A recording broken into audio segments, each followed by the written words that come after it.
All right, all right, all right. All right, all right, all right. Yeah, looking good. Don't know, I can't see that video. It's a little bit weird. It's all right, we'll just roll with it. Yeah, looking good. Don't know, I can't see that. Try that time loop again, see how far we are behind. Try that time loop one time, see how far behind we are. All right, looking good. We are setting up now.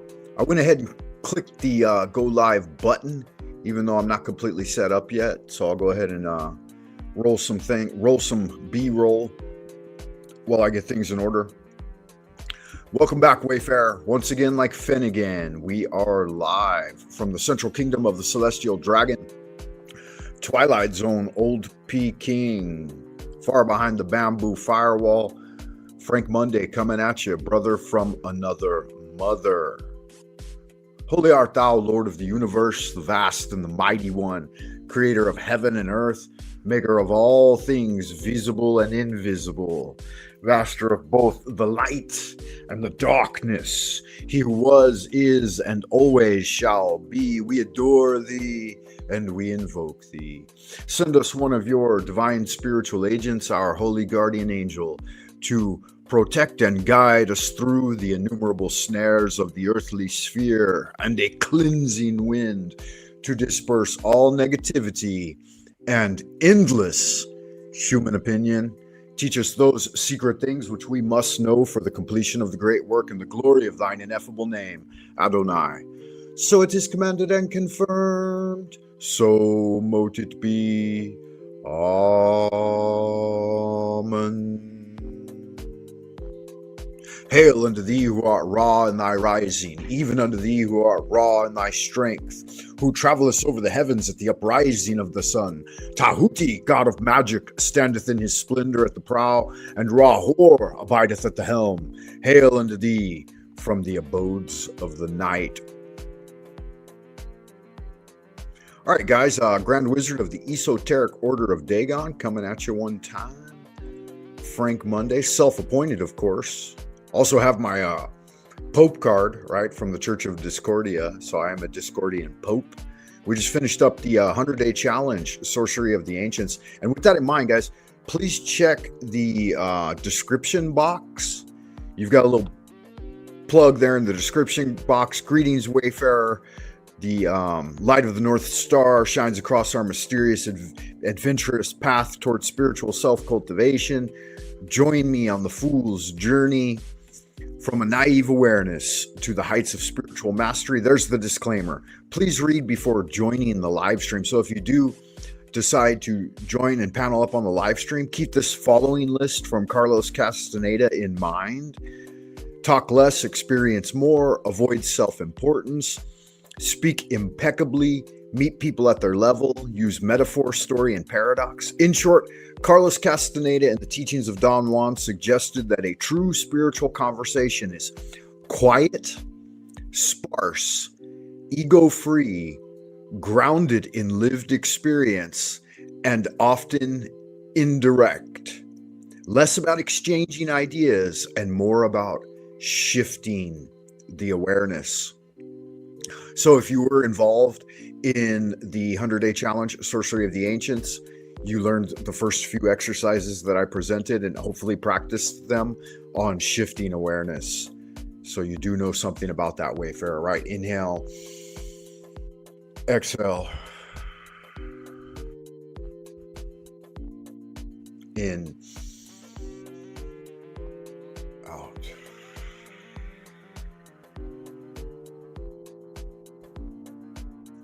Three breaths.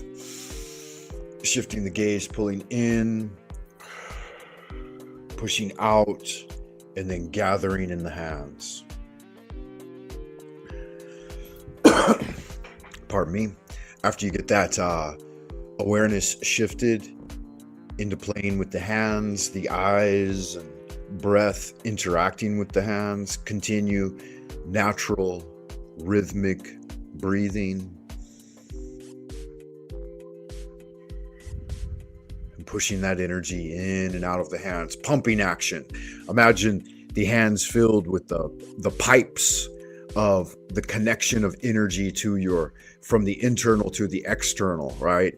And exhale, connecting the pipes and energy out into the world, inhaling and bringing it all back into you, all through your psychic centers down into your Dantian, then store it there in the Dantian, center Dantian, right? The seat of the spiritual alchemical elixir, bringing up the primordial hot, fiery energies from below the sexual centers, and then commingling those with the breath and emotion centers, right? The firing of all those alchemical elements, oscillating and circulating them in the constructive 5 elemental shift, and then the heavenly manna descending from above, again commingling at the center, the infernal Dantian below, the celestial Dantian above, and those commingling at the central terrestrial Dantian, all right, as represented by Tifereth on the Tree of Life. Stay in that state for a few minutes, whatever. When you've had enough practice for the day, then cease and pull the energies back into the center. Three gentle breaths, shifting the awareness to the hands, oscillating it in and out towards the periphery, circumference of the energy egg, putting in all of the spiritual symbols and arcane symbols, curvilinear hieroglyphics in your psychic aura that you work with within your astral temple, and then pulling it all back in and storing it at the gourd. We call this the gourd, you store all that cultivated spiritual energy there. Center Dantian. Keep it there at the Christ consciousness, guys. Jesus within the heart, as it were. Yeah, let's go ahead and let's get into this thing. We do have a visitor out in Happy Land. Sophia Daisy May, good to see you once again. Here we are. Down for another one. Appreciate you being here, beloved. Greetings and salutations unto thee. Gonna roll a little bit of this intro. I don't think I'll go all the way through it, but then we're gonna fire into some work with the swords and tarot contemplation. It's another one of those old Frank Monday productions coming at ya.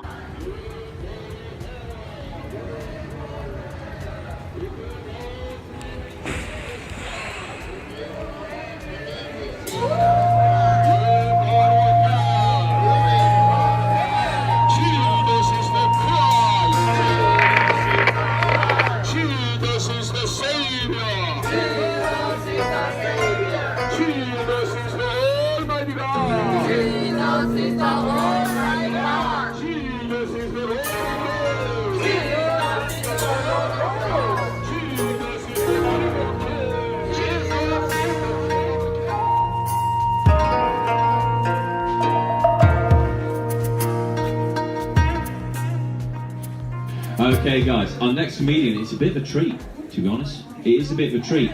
He's been away for 3 years. He is now back from the dead. Well, America. Give a big round of applause for Frank Monday. Did anyone want to repeat that?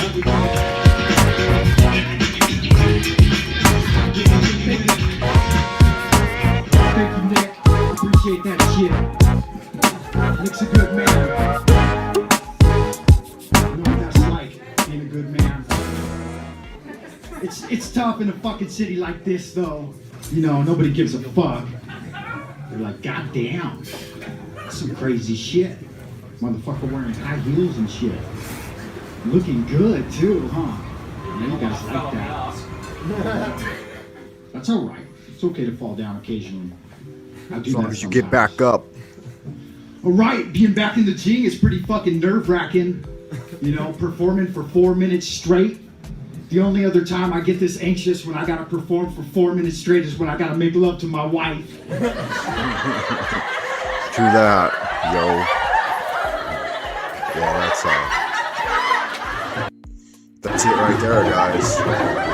This is a nice little drum circle in Long Beach, California, on Balboa Island. So my uncle, the head of anthropology at UCLA, he liked to go there every Saturday, I think. It was either Saturday or Sunday. I don't know. He took me a couple of times with him, and I enjoyed that. I more prefer this level of interaction with music and movement arts, right? Dancing with a beautiful gal.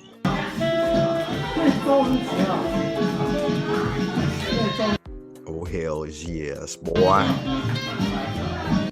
Ain't nothing wrong with that. Well, Frank Monday getting his dance on with the ladies. Yes, indeed. All right, we'll go ahead and drop that out. And yeah, so as I said, I jumped the gun a little bit here. Your Grand Wizard of the Esoteric Order of Dagon, Eastern Star Lodge, far behind the bamboo firewall, deep within the central kingdom of the Celestial Dragon, broadcasting to you from Twilight Zone, Old Peking. Let's see if it goes in that motherfucker. In that direction. Yeah, that's the right direction for it. Okay, good. Looking good. I hope this thing is as clean as it can be. We're going to go ahead and get started here in a moment. But before I do, I am going to give a few shout outs to the folks in the chat. I hope you can hear me okay. Can you hear me okay? I hope so, Wayfarer. I certainly like to be heard clearly. We do have some visitors in the ideas room. Sophia Daisy May is here, as well as Snafu Snaps, Strike Team Crew, straight out the hood. Appreciate both of you. Sophia, much love to you. And Snafu, I hope you are doing well as well. Blessings and salutations, greetings, love, all that happy horse shit that makes YouTube's algorithms bark like Pavlov's dog, right? Woof, woof, woof. Because aren't we all just barking for the machine?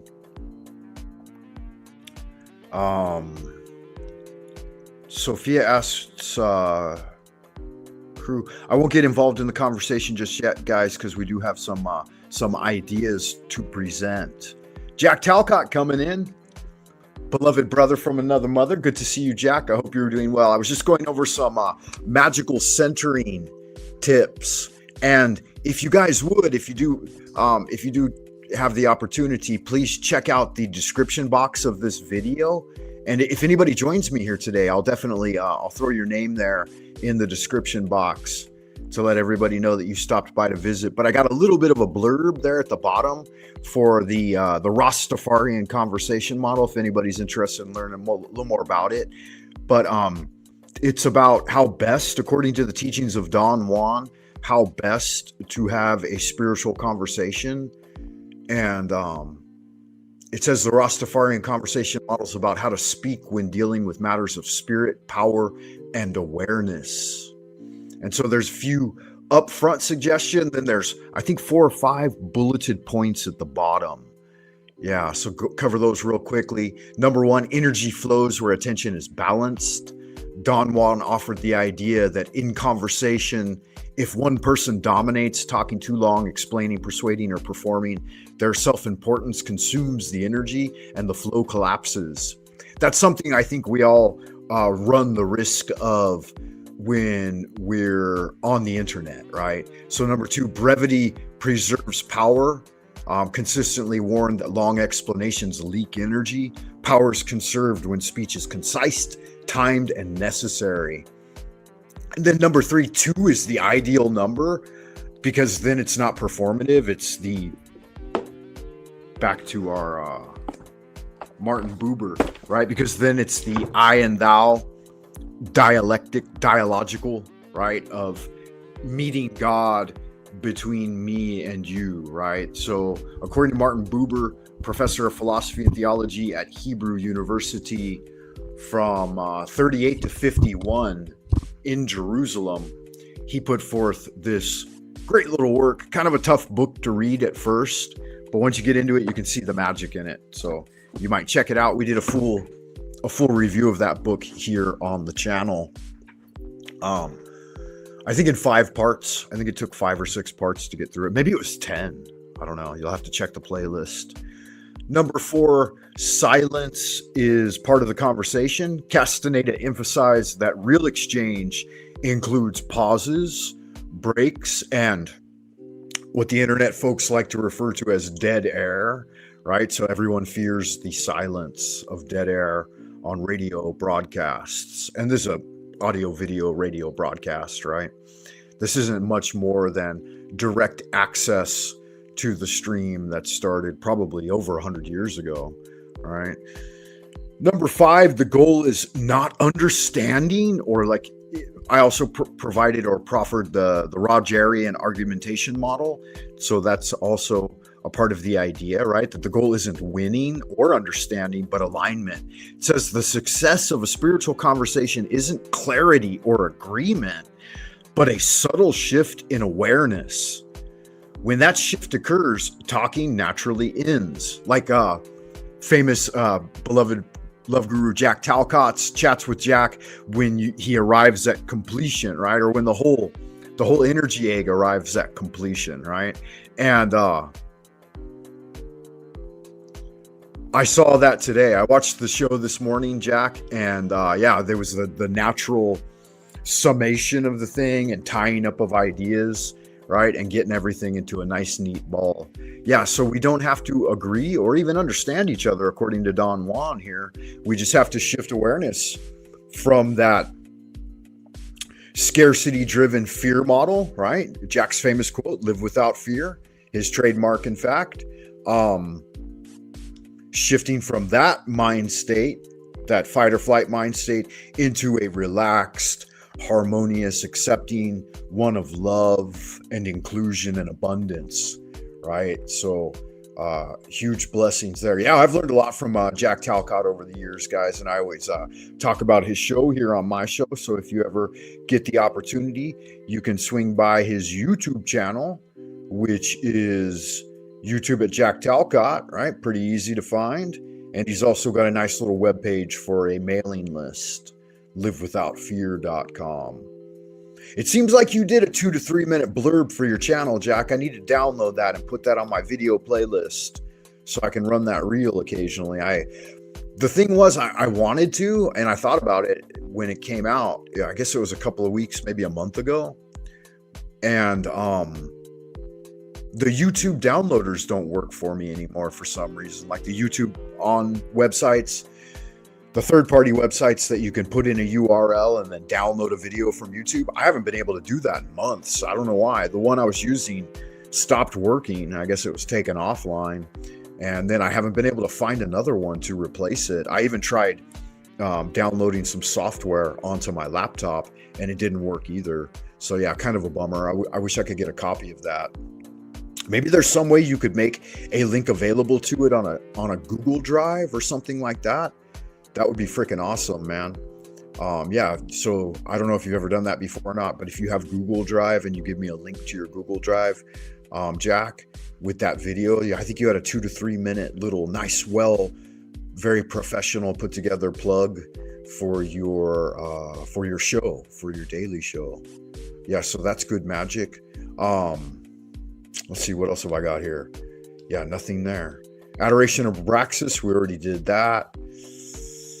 And yeah, so it's time for the invocation of Tahuti, everyone. If you don't know it, it's an invocation from the Hermetic Order of the Golden Dawn, and it invokes the god of magic. My channel is almost entirely concerned with discussing magic and interaction with it. So this will kind of set the groundwork for what we like to do here. With no further ado, guys, I think this guy's some sort of relative of mine. Check it out. You guys will see the resemblance.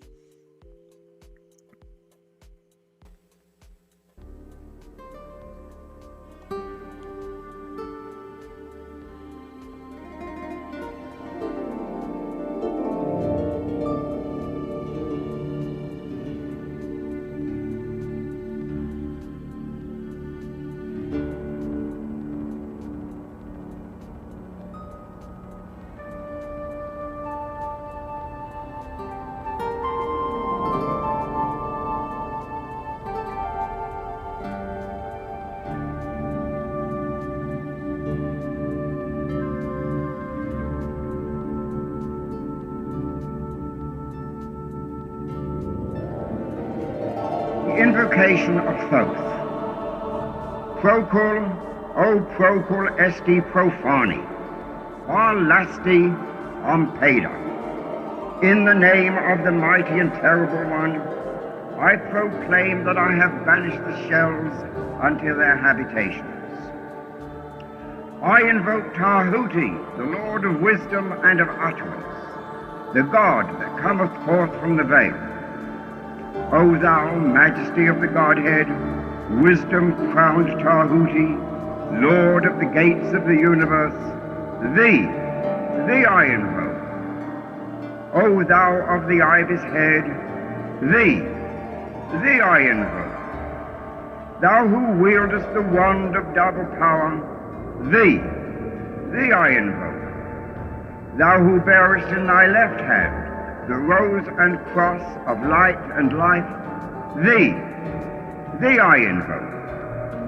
Thou whose head is as an emerald, and thy nemesis as the night sky blue, thee I invoke. Thou whose skin is of flaming orange as though it burned in a furnace, thee I invoke. Behold, I am yesterday, today, and the brother of tomorrow. I am born again and again. Mine is the unseen force whereof the gods are sprung, which is as life unto the dwellers in the watchtowers of the universe. I am the charioteer of the east, lord of the past and of the future. I see by mine own inward light, Lord of resurrection, who cometh forth from the dust, and my birth is from the house of death. O ye two divine hawks upon your pinnacles, who keep watch over the universe, ye who company the bier to the house of rest, who pilot the ship of wrong, ever advancing onwards the heights of heaven, Lord of the shrine which standeth in the center of the earth. Behold, he is in me, and I in him. Mine is the radiance wherein Ptah floateth over the firmament. I travel upon high. I tread upon the firmament of new. I raise up flashing flame with the lightning of mine eye, ever rushing on in the splendor of the daily glorified Ra, giving my life to the dwellers of earth. If I say, come up upon the mountains, the celestial waters shall flow at my word. For I am Ra incarnate, Kethra, created in the flesh. I am the eidolon of my father Tamu, Lord of the city of the sun. The God who commands is in my mouth. The God of wisdom is in my heart. My tongue is the sanctuary of truth, and a God sitteth upon my lips. My word is accomplished every day, and the desire of my heart realizes itself as that of Ptah when he createth his works. I am eternal, therefore all things are as my designs, therefore do all things obey my word. Therefore do thou come forth unto me from thine abode in the silence, unutterable wisdom, or light, or power. So, Hermes, Mercury, Odin, by whatever name I call thee, thou art still nameless to eternity. Come thou forth, I say, and aid and guard me in this work of art. Thou, star of the east, that didst conduct the Magi, thou art the same all-present in heaven and in hell. Thou that vibratest between the light and the darkness, rising, descending, changing ever, yet ever the same. The sun is thy father, thy mother the moon. The wind hath borne thee in its bosom, and earth hath ever nourished the changeless Godhead of thy youth. Come thou forth, I say, come thou forth, and make all spirits subject unto me, so that every spirit of the firmament and of the ether, upon the earth and under the earth, on dry land and in the water, of whirling air and of rushing fire, and every spell and scourge of God the Vast One may be obedient unto me.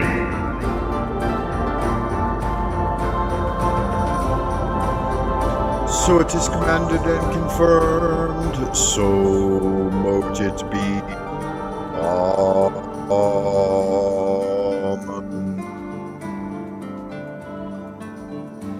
All right, welcome back, Wayfarer. Frank Monday coming at you. We're going to go ahead and launch into this thing. Give me just a minute to move some things around.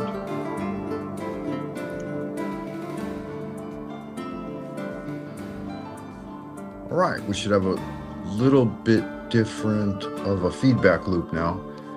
Very good. Free gift from God. Good to see you, man. Appreciate you being here. Blessings, beloved. Always good to see you, man. We meet on the level and part on the square. I'm adjusting sound levels and looking through things. Let's see here.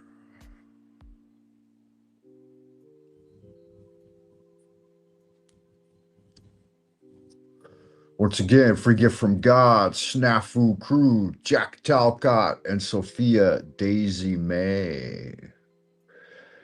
Blessings and welcome to all of you. I went ahead and I put the link in the chitter chatter box, and it is pinned. So if any of you want to join me here in this space, please do so. That would be good magic indeed. Let's see, I have to finish up making a coffee, so let me see how this is going to work. I'll drop that and then hit that. That's not the right one. Let's go back. Can I do this? Okay, shifted those in position. Get this one shifted. All right, looking good. Yes, indeed. Good to see you, beloved brother. Frater Jersey Devil. Yeah, it's good magic. Okay, it's gonna take me a minute to get back in studio because I have to finish making my cup of coffee. So I'll just I'll check out the chitter chatter box here for a little bit before we start making our way through those tarot cards. We're working on the Suit of Swords today. So the swords is the realm of mental energy, right? The crystallized clarity of the Shen in the Chinese system. Let's see if you see that coffee at all. No, that didn't work. So the iPad camera doesn't work. Do any of you study the tarot? I believe you do, Sophia Daisy May. I think we've talked about this in the past.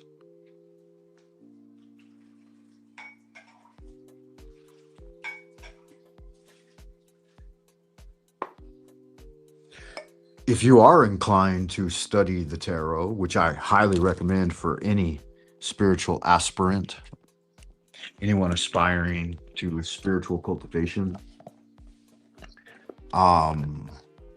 minor arcana are dealing with the ordinary, mundane, prosaic sphere, and then major arcana deal with the celestial, heavenly, grand sphere of archetypes and influences, big powers, as it were.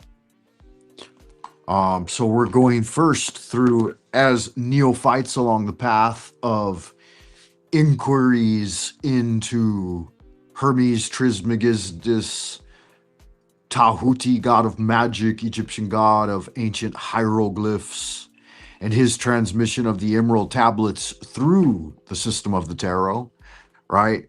Because that's what it is right there. It's good magic. Hey, we've got a visitor in Happy Land. Give me just a second.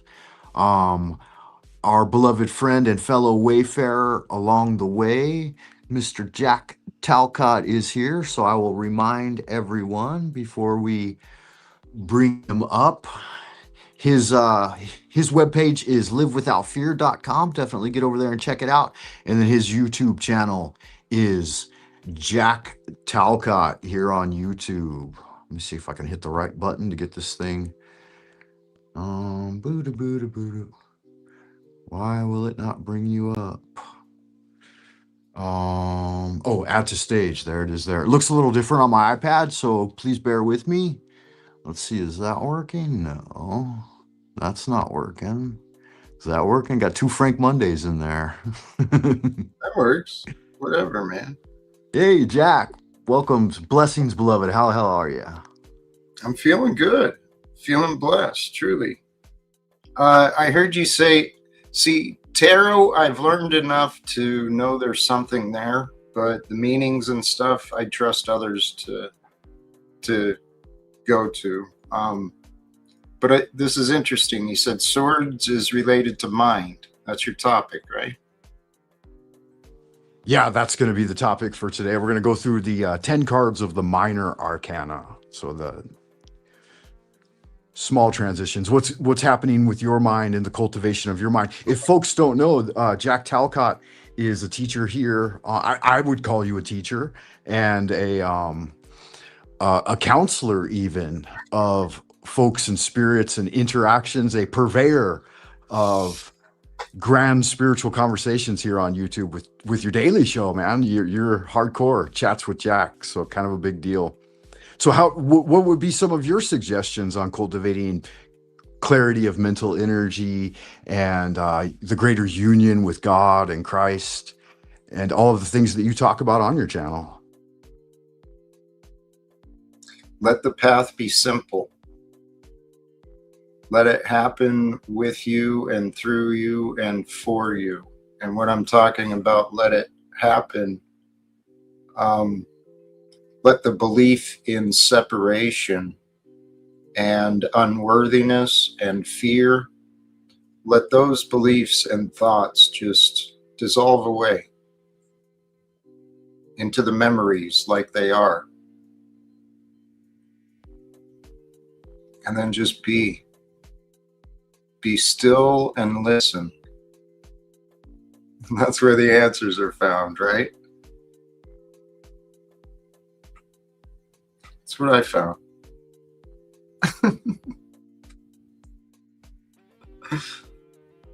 Can't hear you though. Oh, okay, there it is. Yeah. Just dealing with all of these various things here on YouTube. Yeah, so I was making my coffee a second ago. Can you hear me now? Everything okay? I think so. Yeah, you sound good. Now we're going to get feedback. Hold on just a second.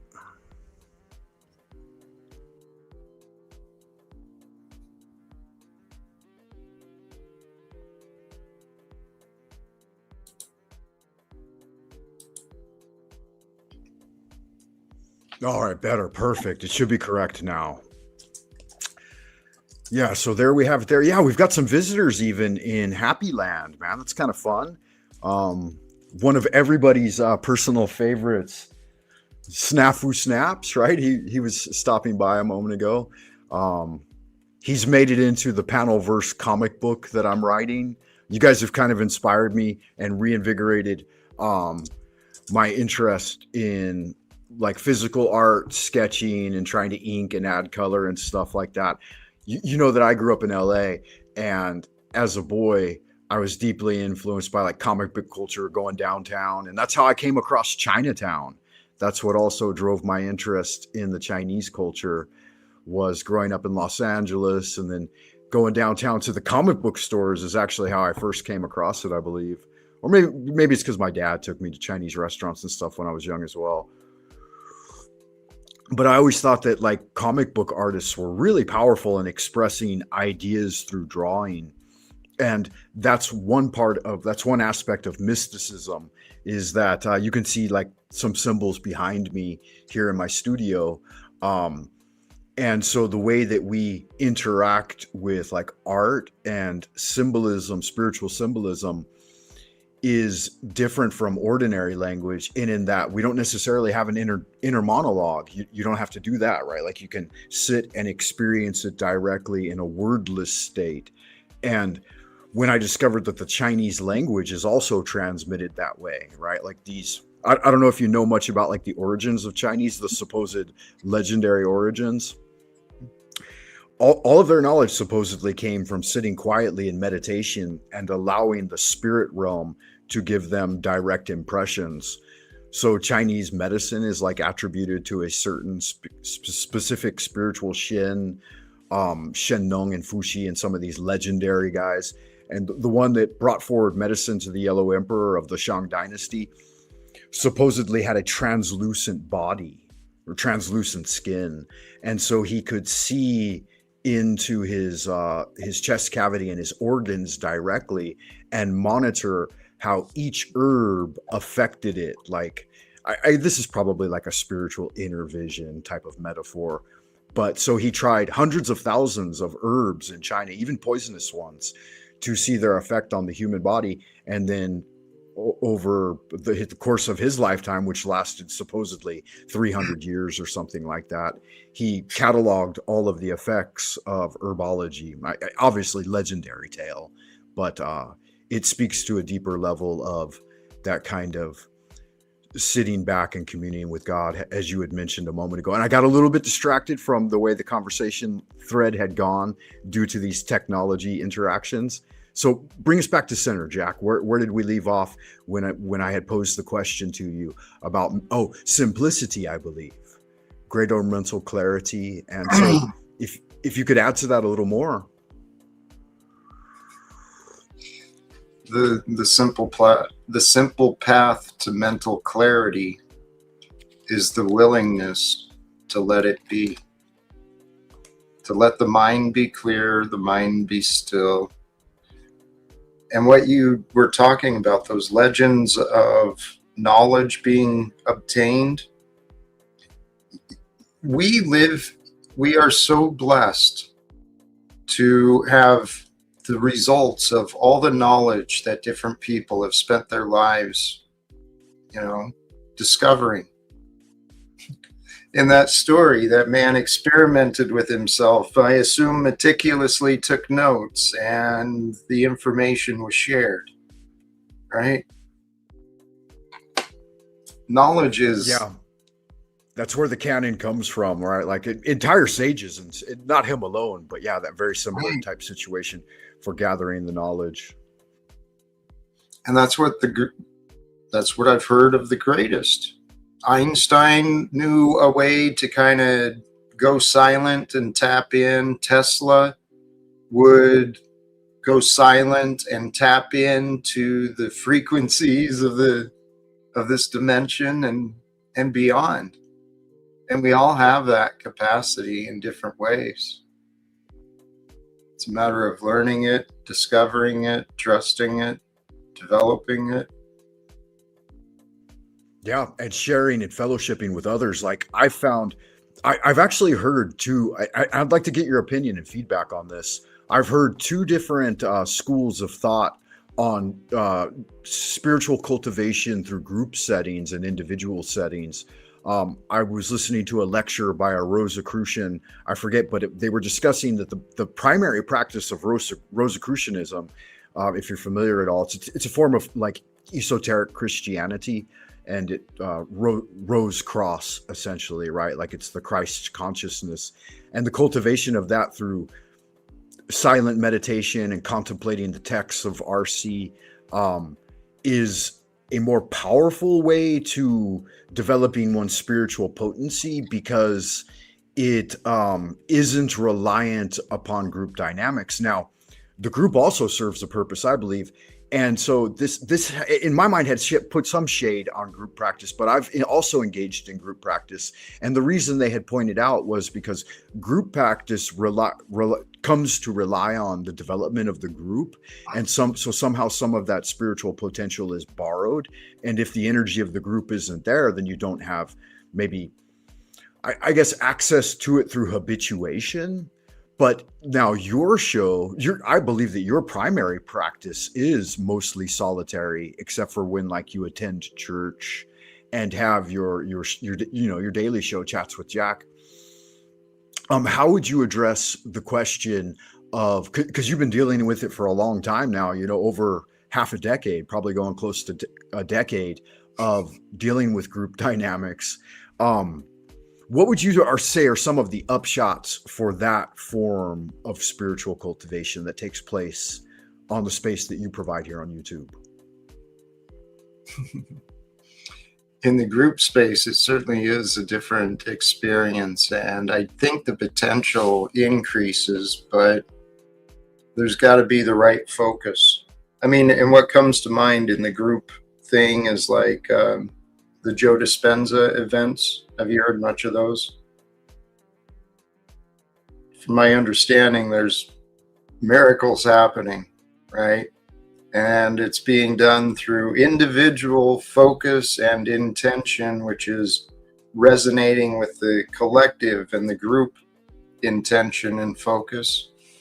And what science and everything is proving is we are far more powerful than the belief systems want us to believe.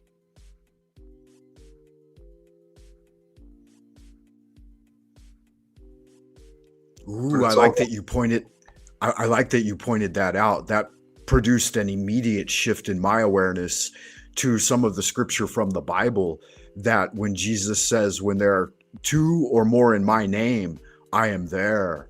Yeah, and that falls in line too with this book I had covered recently here on my channel. I'm sure you're familiar with it. I've plugged it a few times. The I and Thou Dialogical by Martin Buber. It is, be warned, some people are Jew haters, and it does happen to be a revival of mystical Hasidism in Eastern European Jewry in the 18th and 19th centuries. So some people kind of chaff at that. They blame this group or that group or the other group. And I find that type of discursive thinking inhibiting to like our reunification. It just creates more division. Exactly. And so what it had brought my mind to, and maybe you have thoughts, so I'll let you go first because the idea is there and it'll find its expression. Go ahead. Okay. Please. The idea of more than two or three being there together in our name, it brought to mind a spiritual experience. Like that one of my claims to fame is that I have had some what I deemed to be paranormal encounters. And so one moment of synchronicity I remember is early when I first came here to Beijing. I was seeking out many different martial arts schools to train Kung Fu and different stuff. And a friend I had met through work invited me. He was a Canadian. He looked like a Sasquatch, literally. This guy was like 6'3" and hair everywhere. And he invited me to a Japanese Kendo class, which I took Kendo when I was young. So I was pretty excited to do that again. And so Kendo is like Japanese sword fighting with little bamboo. I don't think I have one handy right now, but I know what you mean. Yeah, you get the idea. It's like combat sports, but it's done in like a very strict form of etiquette and system of rules. And you're not seeking to injure each other. It's like basic point sparring, and you wear a lot of gear. There's like a helmet and breastplate and stuff like that. Anyway, to make a long story short, which the story could obviously go on forever, I would go there and practice some Tai Chi warm-up exercises, and one of the senseis became extremely angry with me. And even though this is Beijing and we're in China, and he told me not to practice Chinese arts in a Japanese studio. And he approached me very aggressive, very threateningly, and I kind of laughed it off. Me and the Canadian brother a little later on. I forget his name at this moment for some reason. But anyway, it'll come to me later. He told me, he said, you do whatever the fuck you want to do. You don't listen to that guy. But long story short, let me try to get to the no, I can't get to the upshot yet. So we'll position that as the environmental setting for the thing, because I feel like I'm already over talking. And we'll say that there was an event that occurred here in Beijing from a Japanese studio that was a group event and an interaction of individual practice with group practice. Because I want to get back to your idea of what you do on your channel as well, because it's kind of a rare thing to have you here and the opportunity to discuss spiritual affairs with you. So like today, there was a great group of people. I think Dirty Lowlife was there, a gal who's very new to me, but seems to be known to you. And then some other folks, a guy named Dick. I think Imperius called him Duck, but I think it was Dick. Was Dick correct? So some folks I'm not familiar with, as you guys may know, that I like to keep up with the Daily Show. So I don't always have an opportunity to interact, but I do keep an eye and watch nearly daily. I tune in for the conversations. So there's really something there, Jack. Discuss a little bit more about that group dynamic and how that can aid in spiritual cultivation. Well, if you would. Yeah, we'll swing back to the panel, but that book, The Source, people judge knowledge based on the source. But what came to my mind is the religious will argue.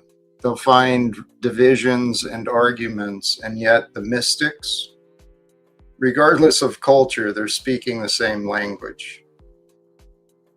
It's all about unity, higher level consciousness, dissolving the separation from anything.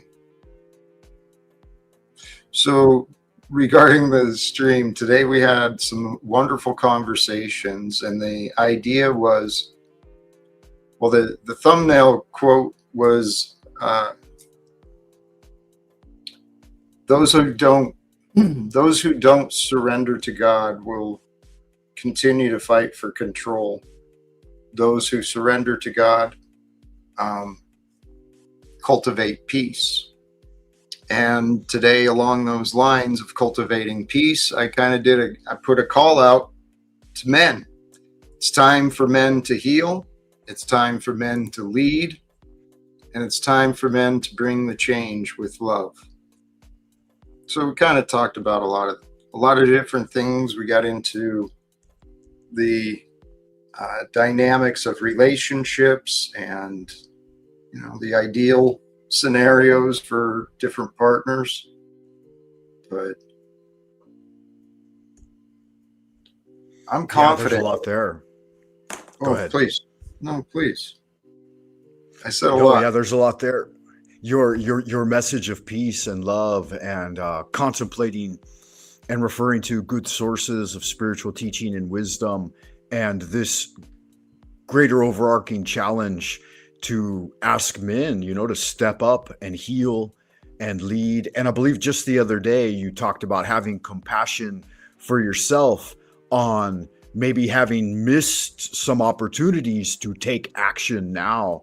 And I thought that was a really powerful idea too, because I thought about that. I'm like, each and every one of us have been given numerous, endless, daily chances to experience that. Yeah, so to continue building that idea, I'm up for it. I know it can be challenging, it can be tough, and I think I've always kind of felt like that's one of the reasons greater darkness continues to persist in the world, is because even at an individual level, I guess sin is that we kind of try to hide or cover up our how can I frame this? Yeah, I lost the words. What do you think? So I feel like some of us may be hiding from that challenge.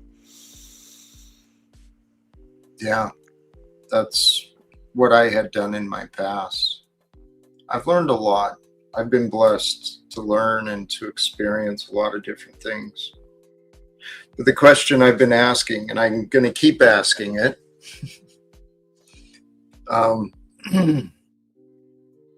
is it time for the people to intervene into politics and address the corruption, or should we keep waiting?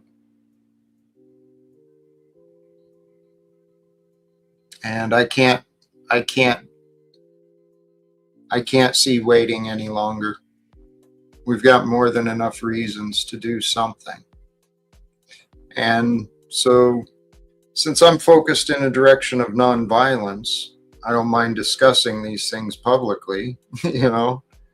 I'm not talking about a violent overthrow of the government, but I am talking about, just as you would with an unhealthy relationship and with people you care about, you might intervene and try and bring more health into the relationship. I think we can do that all around the world. And there's a lot of people that are ready for it. Yeah, absolutely. And it's a big part of the challenge as well, because sometimes people in positions of authority, due to this simple fact, will stand as gate guards and can be challenges. And so if not the everyday man to kind of give some pushback and figure out a way to make that better, then who, right? If not us, then who? Well, and the sad thing is, I actually trust that the people in positions to do something, I'm pretty confident they would be able to easily understand what I'm saying.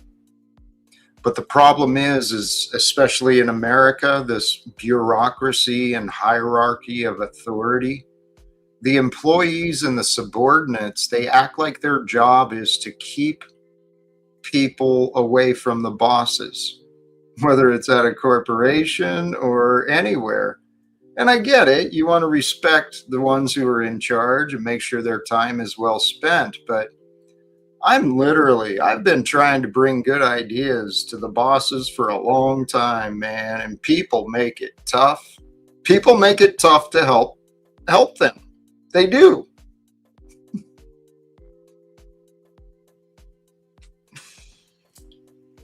Yeah, you're right. And they do keep themselves unreachable. Like in my situation, I work at an academy, and the big boss, we've crossed paths several times. Like he's like basically the figurehead, the CEO, the owner, the representative.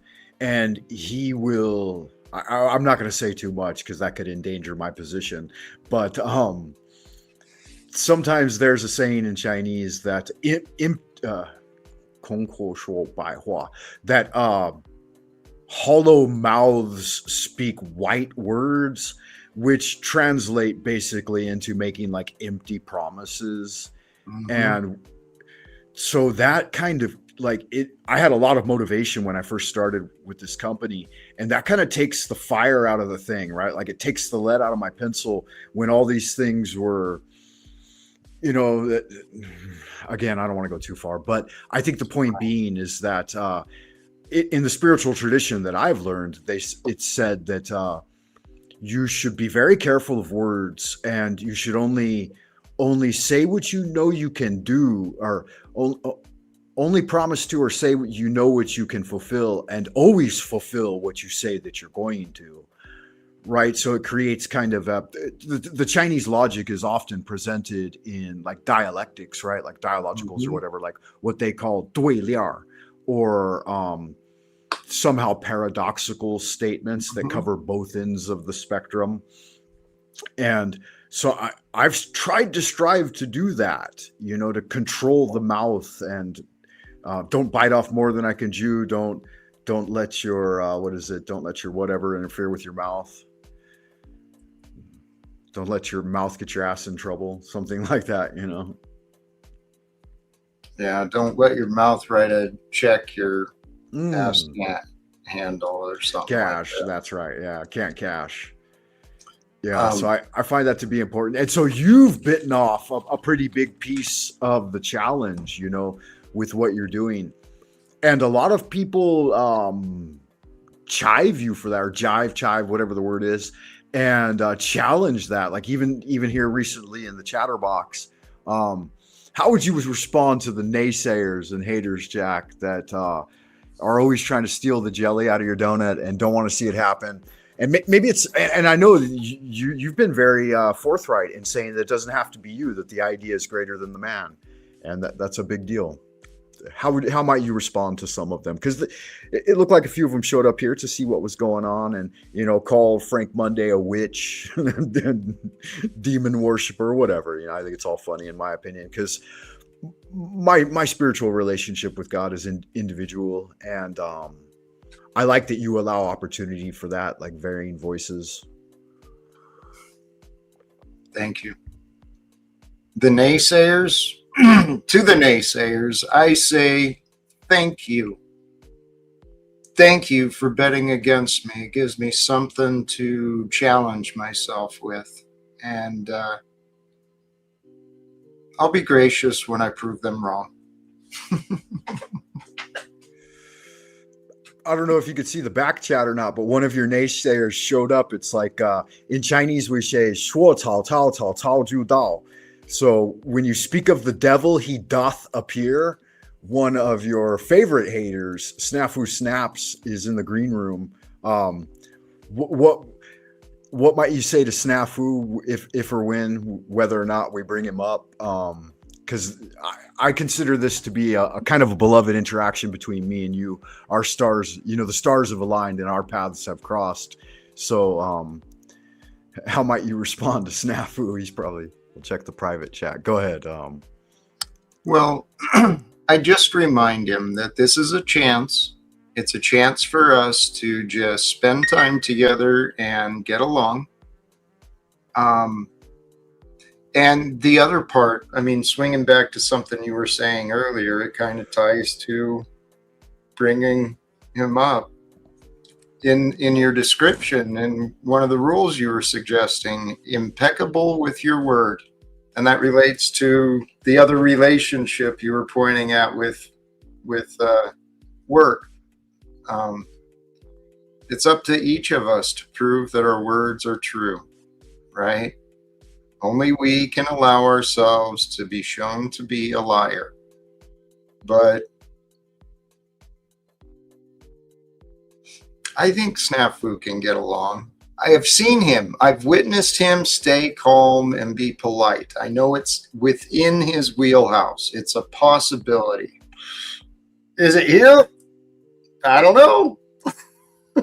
You're the host, my friend. It's a crazy thing because I've seen both ends of the spectrums in that situation, and being a very, very small creator and small channel, like with very little leg room from the past, like during the Great Lockdown, I talked a bunch of shit, and I think I needed to learn that lesson more than anyone else, right? About like those suggestions that I mentioned here on YouTube. It's that when and the Chinese have a great saying for that one as well. They say when you're treading on the tail of a tiger, be careful in challenging its authority, right? So being a guest in a foreign country and trying to learn about them, and I came here as like an exchange scholar program, and so that gave a lot of responsibility and merit to the university that originally invited me, which is Tsinghua University. So I've got a kind of a, I don't know, how would I express it?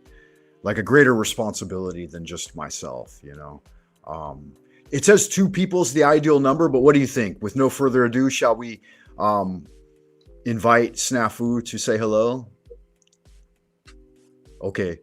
So Snafu, before you do come up, I'm about to bring you up, sir. What's the be wary of any TOS, and even getting near it is, that'll kind of finish it. No strike 1, strike 2, strike 3, type 3, and you're out. Just you get 1 strike. So let's see how that goes. And blessings. Welcome, Snafu. How the hell are you, man? You guys are okay with men who abuse women then, right? Because TML has active abuse charges, a pattern of hitting women and fucking hurting women, laying hands on women.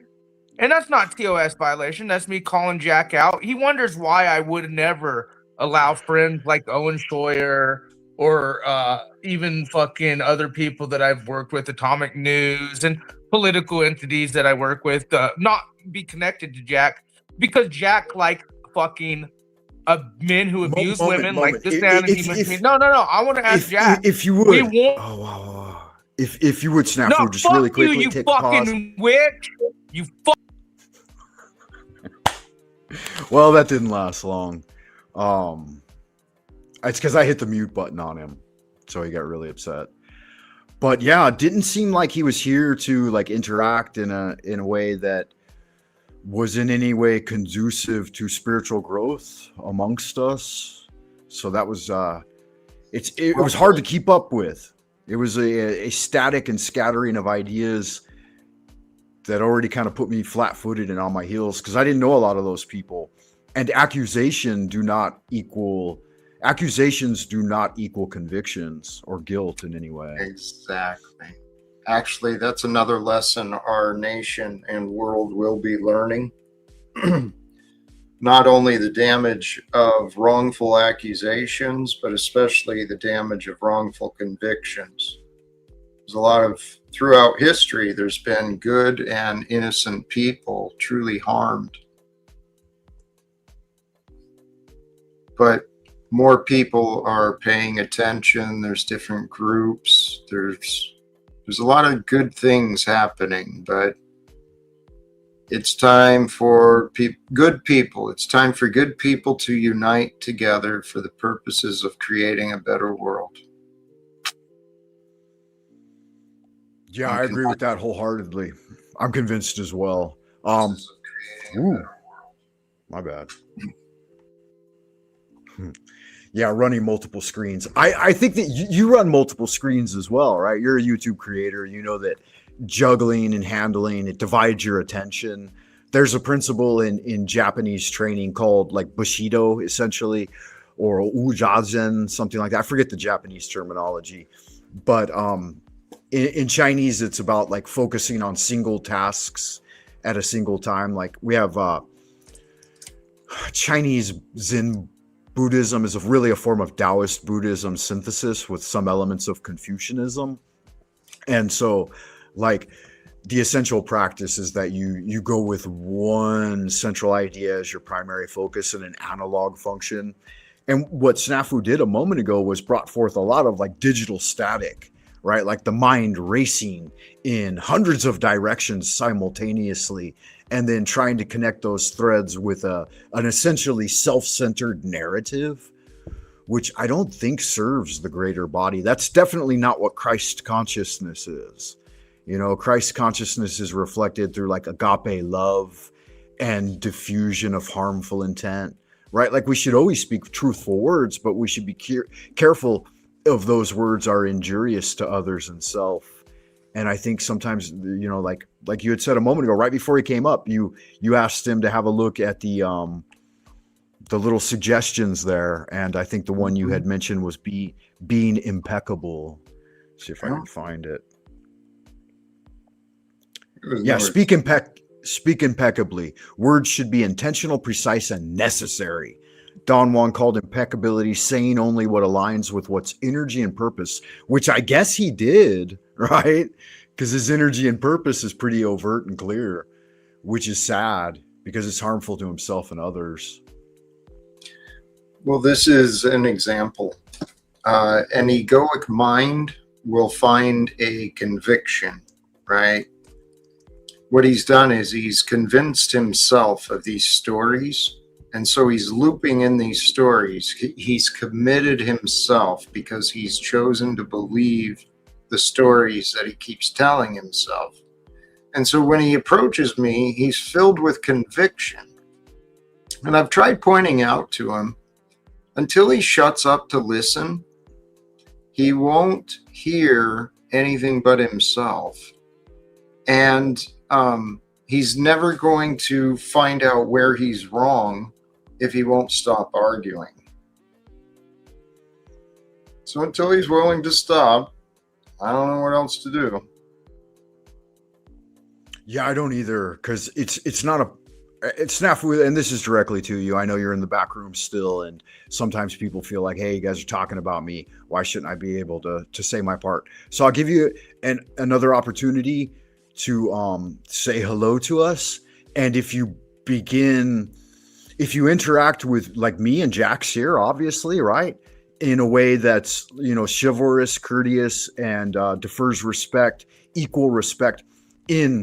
I know not everyone, some people have bad ideas about what Freemasonry is, but Freemasonry to me is to end the suffering of all people throughout the world. And we believe that Adam Cadman, or the first crafted man of God, Adam and Eve, is the first Freemason. And Jesus was actually a stone worker as well. People say he was a carpenter, but according to rabbinical tradition at the time in his tribe, they were working in stonework, right? Like King Solomon building the temple. So essentially it's Freemasons all the way back to Adam in our understanding. And that's a bit of a secret knowledge that maybe I shouldn't openly reveal here on YouTube. But, what is a Freemason? It's a free creator, right? A person freed by reunion with God and his love, and through the Father, the Son, and the Holy Spirit. All of these things, all of these metaphors are pointing back to initiation into the heavenly kingdom, as it were. So yeah, Snafu, if you could try to do that, meet on the level and part on the square, I'll give you another opportunity. So I love how you guys want to make narratives up. You said I'm making allegations. So court records and public records of that are public to the, and again, we're talking about journalists here. Jack asked me yesterday. The court of why man don't you isn't connect me important with- here, Jack. Or If I Snafu. may, Jack Oops. professionals that I work with, and I told Jack, because the people you hang out with, the things you do, professionals wouldn't touch you with a 20-inch fucking yardstick. See, as he's twisting his shoulders around. You wanted to let Jack say I'm making allegations up when public records and court records are not allegations, Mr. Frank Monday. Jack was told by the courts to leave his family alone. They're accusations. And we could provide those records. Snafu, you have to we could allow. provide You records. have to No, allow listen for. to me real quick. Let me finish. Let me. You have let to allow me for finish. conversation. Land it quick. And then hit the So road it's if funny this is how the way you you're guys gonna are behave making here. allegations when TML's public records show he has a pattern, even recently. Doesn't matter to me. Of It's not laying what I'm hands on discussing women. here. It's not what I'm discussing here. So yeah, I tried again, but he just seems reticent, or what's the word? Incorrigible, reluctant. It's not the word I'm looking for. Recalcitrant. I can't even Stupid? find the language. Stupid. Stupid is close. Yeah, I've heard that song so many times from him. It's like, oh my God, broken record. It's looping.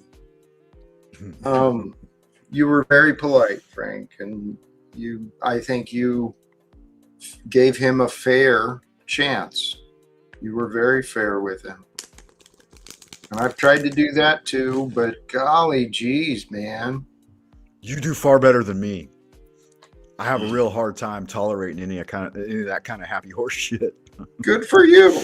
You shouldn't have to. I test myself with it sometimes. And maybe that's what you were doing there as well. You were doing the right thing by creating space and offering opportunity, even though you probably know it's against your better judgment. But it gives you a chance to see how, and I think you do pretty good, my friend. Yeah, it's like getting your cage rattled, like the static level is so high that it's nearly impossible, at least through a calm spiritual level of interaction. It's hard to maintain any thread of clarity or coherence, and try to look through it in an honest and fair way, because it's all presented so rapidly. And maybe I'm just slow. Maybe that's me being slow. It's the truth. It's the emotions, and they get worked up. And even if you pay attention, the conversation will start here and end over here. And if you try and address something back here, they don't even remember what they said, right? They're just so lost in the conviction. But it's an evil and wicked, go ahead. Yeah. Evil, wicked, nefarious conviction that they're trying to persecute an innocent man, and innocent through the blood of Christ. Even, you've taken steps that, have brought you to where you're in a position to allow for that thing to transmit through you. And I don't see how they can't recognize that. I think we've had this. This is almost like a deja vu for me, because I'm feeling like maybe I experienced us having this conversation through dreaming in the ancient past. And here we are back again at this, this convergence point. And maybe it is that the three of us have been here together before, me, you, and Snafu with him, ready to, it's almost like having a ravenous, like rabid pit bull in a cage that's just barking and rearing to get out, and you want to check on it for its safety, and every time you throw open the cage, it just attacks everyone in every direction. And good God, what was that three-headed dog at the gate to hell? I forget its name. Hydra, wasn't it? Isn't that what it was called? Yeah, So, you're right. Yeah, the idea though, but that's kind of what it's like. It's like facing a demonic three-headed rabid wolf, ready to consume everyone and every. Here's my theory, though, Frank. For me to become a better version of me, I had to confront and face the bitter bitch inside. I had to confront the angry guy who I was. And let's face it, I've attracted a bunch of very interesting, angry men, right? Between Snafu and Tommy and even Paul and Stephen, right? There are some illustrious figures in this sphere, to be sure. But it makes sense. I learned what worked for me, so obviously in theory, I should be able to help others like me. And really, I want to get to the most visible angry man, Donald Trump. I mean, if we can convert that angry man into an honest, wholesome, loving and caring man, he's got the connections and the authority to do something pretty incredible. I don't. Yeah, that's fair enough. In just shuffling just now and contemplating the situation with Snafu and whether or not to bring him up, I cut 5 times to the Fool card, which is a very rare thing. Like cutting to a single card in a given shuffle that many times is pretty fucking dynamic. So I think it's a bit of folly, but folly, like you face that folly nearly daily.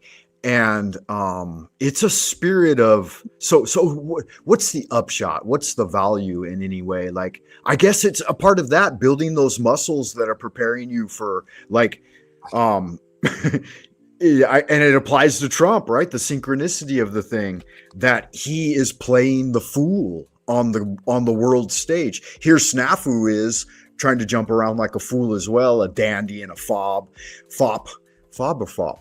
and a flamboyant raconteur, like playboy, like trying to get involved and say, hey, look at me, I've got my jester cap on and I'm banging my rattle and crying out for mama to change my dirty diaper. Because it's like, if you describe Snafu, you're basically describing Trump as well, which would not get me an audience with him in any way, because the king seldom allows for the court jester. I think this court jester was a pretty dangerous position, but there was like almost a sworn oath that the king wouldn't cut off the jester's head no matter what he said. But I think that probably didn't play out. And I know that God and your relationship with God and Christ's energy would protect you in a situation like that. But wow, stepping up to the world stage, Jack, it's a bit of an ask, and none of us should be in a position to think that we could ask another brother to do that without showing support. So how can people that tune in and want to add additional support to your message and drive? Do you know a guy named Jesse? We have a Jesse in the green room. Yeah, if it's Jesse from Missing Link, he's an awesome dude. Okay. So should we bring him up first, or would you like to respond to my question? Oh, please. Okay. Yeah. Hey, it is Jesse. Good to see you, brother. You're protecting a rapist and a fucking you're raping. Oh, it's snafu. What a friggin' louse, man. What a louse. God, you got to give him points for creativity, though. He's and commitment. Yeah, So he's in commitment mode for sure. how might people help support this crazy idea of getting into the world stage? I can think of many different ideas, but it really depends on who the person is. Ideally, what I think is the most efficient path is just some introductions and connections. And I'm open to talk to anyone, online or off. I'm easily found and reached. So, but I'm learning to trust. It's all coming together, and for those who can play around with the idea, please do, because the solution I see is what worked for me. No more secrets, no more lies. We stop giving power to excuses.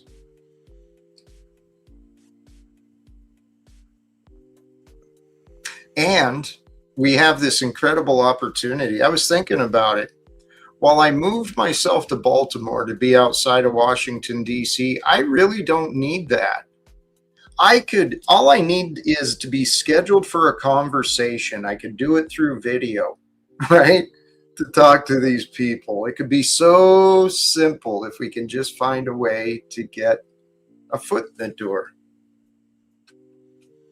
But the solution is no more secrets, no more lies. It's time for disclosure. It's time to end the corruption. It's time to work together to bring reforms. Oh yeah, definitely. Absolutely. From my small position and where I'm at, like I had never even contemplated such a path myself. And so, I could hardly see the way forward, but I think that this is a part of it. You stepping out and reaching out to another smaller creator and explaining your idea and letting people know that you're out there and you're on this mission. Maybe if someone who runs through here sees something and can add additional support to the idea. Chats with Jack. You're an easily accessible individual, right? Jack Chow, they can find you on Facebook. They can find you on Twitter, Instagram, all of it. YouTube for me is probably, YouTube's probably the only connection for me here on this social space. I gave up on Facebook a long time ago. Do you still spend any time really interacting? I guess you probably have to kind of check your Facebook stuff and just very little. I'm not a fan of Facebook. Instagram, I actually give more attention. Okay. I've discovered a lot of amazing people in the reels on Instagram, a lot of inspiring, really encouraging people out there. So that's good. I haven't had a lot of opportunity to use Instagram. YouTube's basically one of my primary connections with this source of thing. And I guess kind of the reason is because I started YouTube when I first started my family. And it was originally meant just as a video log to kind of try to track what was going on here in Beijing and stuff. That's cool. When you started your YouTube, I think you were infused with that idea already, right? That was kind of the push of the whole thing back in the early day. Yeah, once I got this idea that we could end wars and we could bring reform. Once I got that idea, haven't been able to let it go. And so I've been dedicated. When I first started on YouTube, though, it was a weird time in my life, and I was going through a lot personally, professionally, everything. I went online to try and find connections because I kept failing in my hometown. And, you know, as it said, the prophet is rejected in his hometown. I'm not saying I'm a prophet, but I was sure as hell rejected. Yeah, and I think part of that is that people grow like accustomed to us, and so they have all these preconceived ideas about what they know about us or what they think we are, right? And this type of like labeling and identification kind of places us in a box. And then when we get in a foreign land, the mystery is brought back, right? And we have an opportunity to reform ourselves. It's kind of the reason I came to China, right? I wasn't respected in my my hometown either. But I think that I actually, to some extent, I did pretty well for the various hometowns that I grew up in. LA was one of them. And then I think you may know that I lived in Tennessee for a while as well. And I attended university actually in Alabama, of all places. And so being a city boy. Yeah, so Baltimore, I would definitely like to live in Baltimore. There's a lot of the U.S. cities actually have quite beautiful, like old world architecture in their city centers.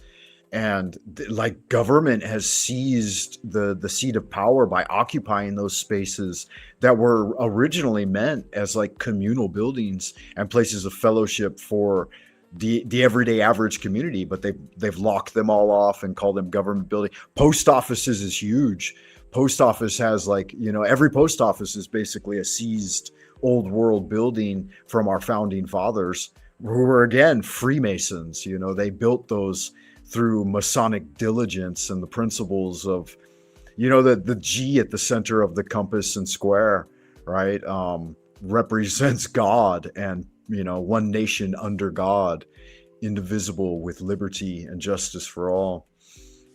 That was the big idea. And I think it's stepped so far away from it that people don't even see it anymore. You know, but they're starting to. More and more people all around the world, they're starting to see more. And it's finally, I mean, because the evidence is undeniable, but it's finally getting through some of the people that were just resistant. But the reality is, the majority of mankind, we've been taught wrong. This thought I had last night before I went to sleep. People talked people out of talking to God. We're all supposed to have a personal relationship with the creative force and the source of all things. And we do have a personal relationship, but we talk to each other about God. We go to church to hear people talk about God. But we're supposed to talk with God and then learn how to pay attention so we can listen. Yeah, that's a tough thing, because honestly, like, we've been trained that if we're, you know, we have good sound mental health and stuff, that the only monologue is our own internal monologue, and that potentially hearing voices or messages from beyond the veil is a kind of insanity, right? But in the Chinese tradition, like, dreaming scribes and stuff were also very popular. Zhuangzi, I know the TML comes to your channel a lot, and he'll quote Shangzu and some of the other ancient greats of Taoism.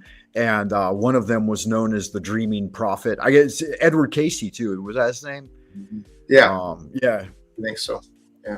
Yeah, dreaming prophet. So supposedly, according to the tradition of Tao, every morning when we transition from sleep to waking, that hypogogic or hippopompic state is when we're most sensitive to messages from beyond the veil, and our ancestors and God and angels and all of that can speak to us directly if we abide in that space for a while and wait for those impressions to come.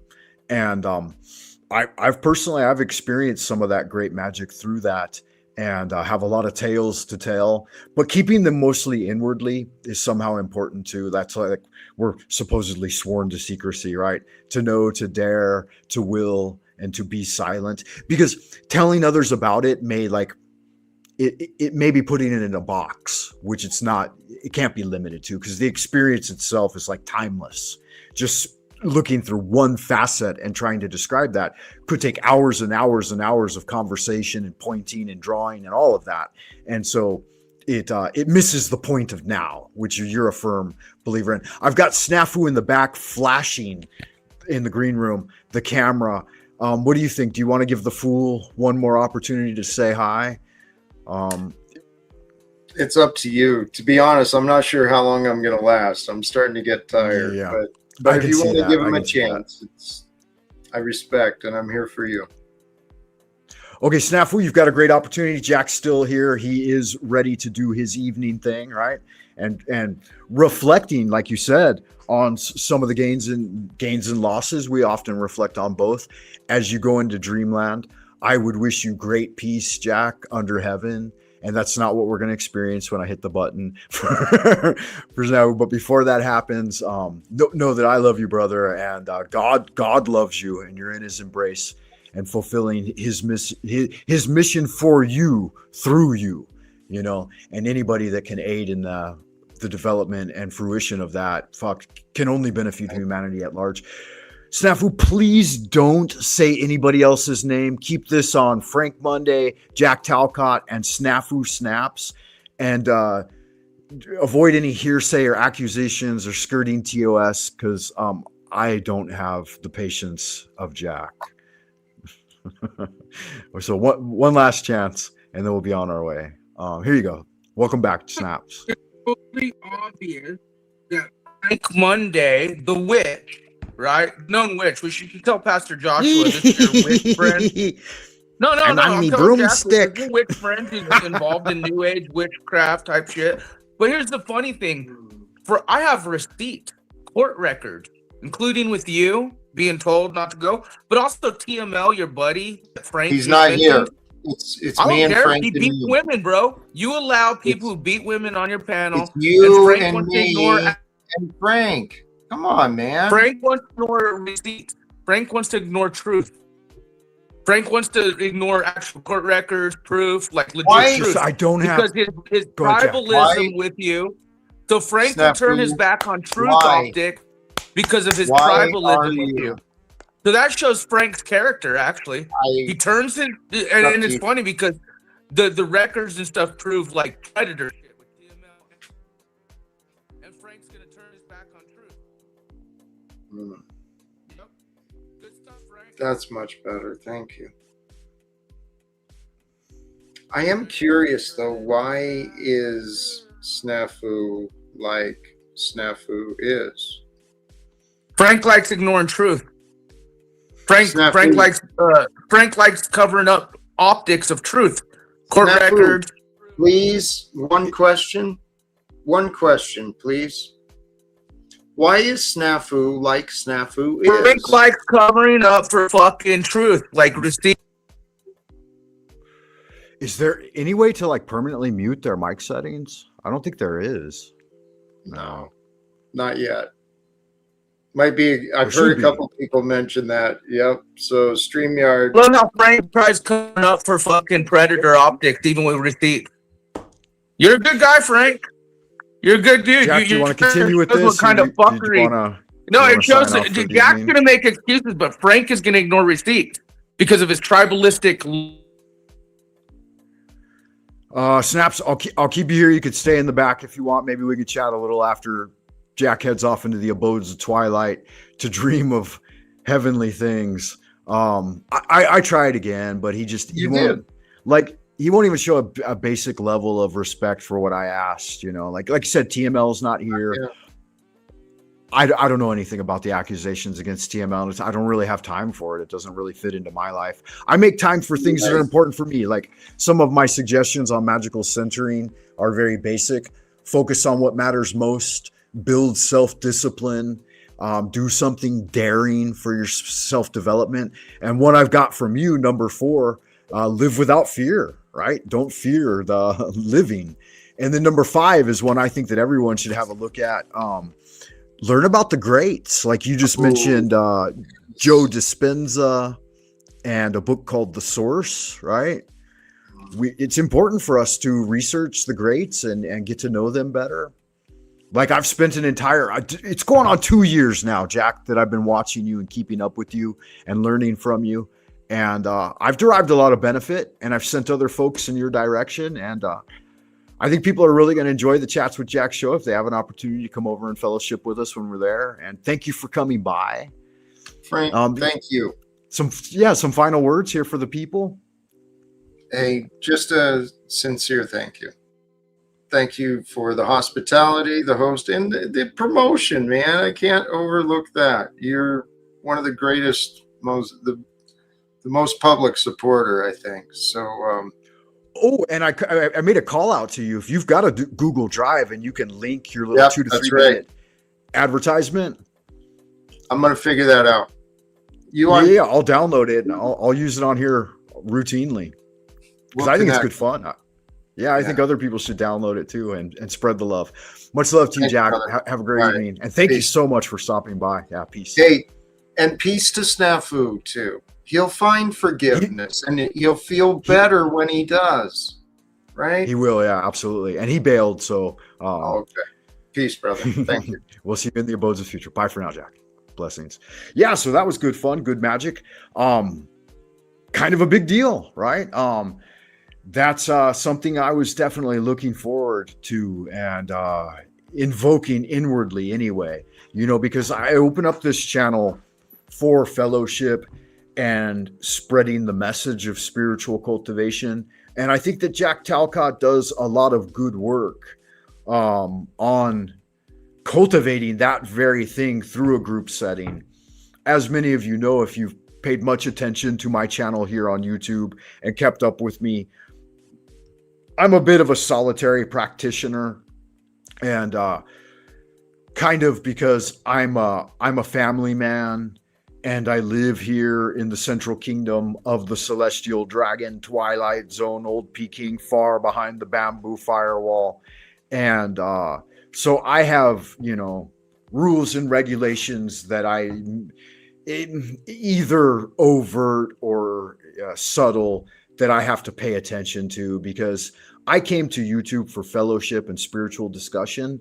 And I don't want to threaten or put that in jeopardy over some low-level drama politics that snafu you want to engage in.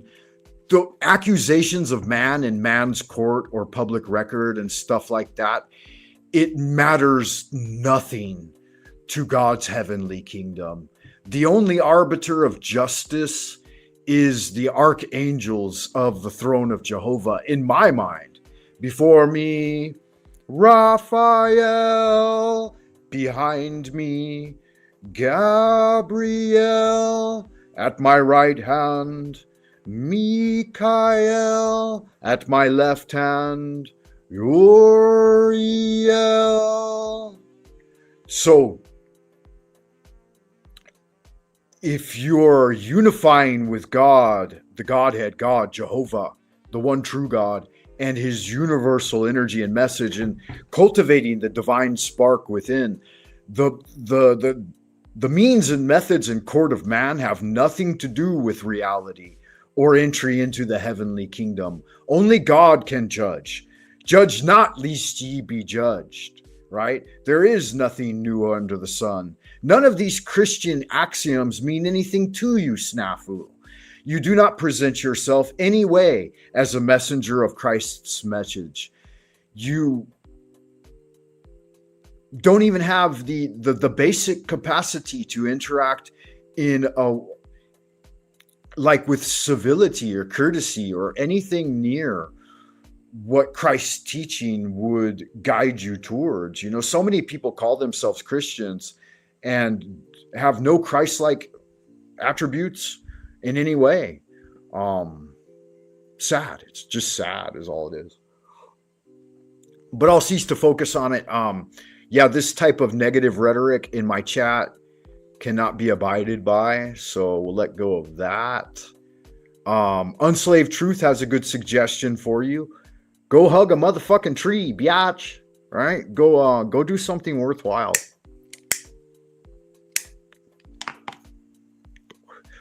Besides coming over to other people's channel and trying to shit all over them. Barney, is this Barnabas of the Barnosphere fame? I don't know if it is or not. If it is you, Barney, hit the link, man. We could chat some of these ideas. I'll get into the deeper esoteric teachings. We took a bit of a roundabout way of getting there because, you know, one of my favorite people here on YouTube, Jack Talcott, showed up, and I thought it was it far superseded, and you got to prioritize, right? The opportunity to do that was a bit of a treat. So Jack Talcott, really a bit of a treat having you here, man, and having the opportunity to interview you, as it were, to some extent. I'm going to give it a chance. It says Barnes. Is this Barnabas? Nigger faggot. Uh-oh. TOS violations. Kick from studio. Let's see. Is that, I don't know if that's a permanent ban or not, Snafu, but I kicked you from studio this time because you launched right in with so-called TOS, or trying to skirt the TOS. Though words don't scare me, they scare YouTube. I mean, just popping your head in for the opportunity to say nigger faggot isn't really going to bother me that much, but it will definitely, it's offensive language to people who find it offensive, right? So that's not me, Frank. Sorry, man. Jack got me here. Okay. So you're a Talcottian, though? I would assume that you are a member of Talcottia in some way. Because I think I've seen you over on Talcott's too, and I thought you were Barnabas. But yeah, so Imperious. If this is the real Imperious, hit the link, join the show, come up, say your part. I know that you're a Peace and Jack guy. You're a huge supporter of Talcottia from what I've seen for the most part. So that's good fun. That's good magic. If you want to join and say hello. I've never had the opportunity to talk to you, really, Imperious. So I welcome the opportunity. Free gift from God still here. Much love to you, brother. You can hit the button too. Beloved brother, Frater Jersey Devil. If you're still here, man, hit the link. I love having conversations with you here in the Astral Temple across the dark mirror.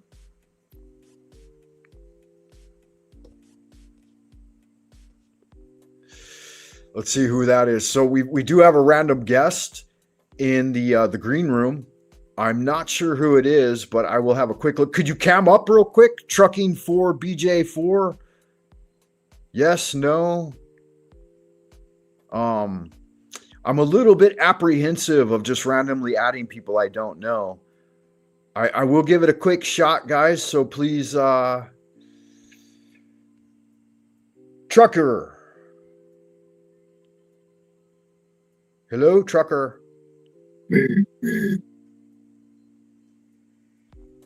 All right, not sure what that was. Put something in the private chat or cam up real quick.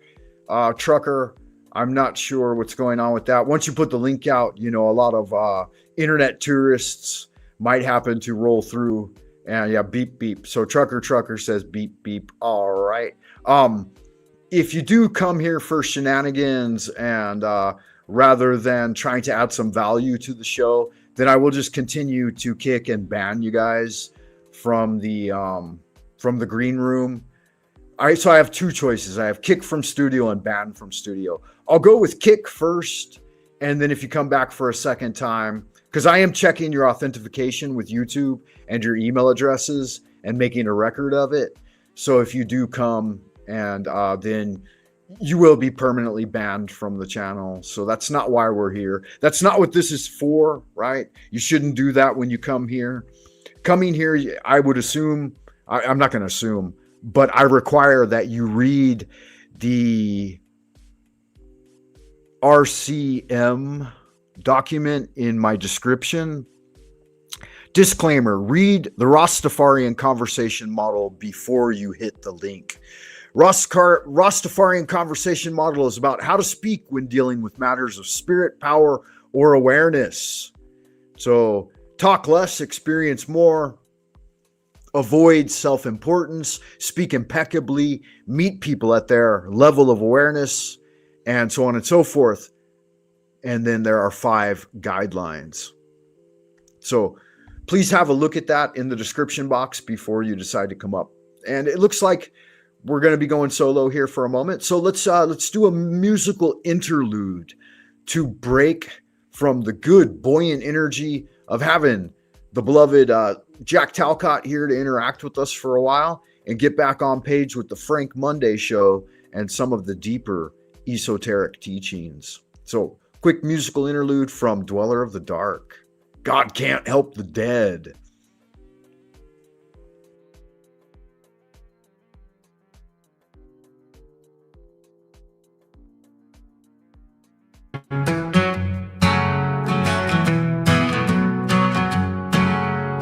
Eagles flying high, cats on the prowl, devils in your bed, their whispers so loud, witches on my heels, so they'll steal, running in the dark, truth they conceal, blood on the walls, spattering a sink.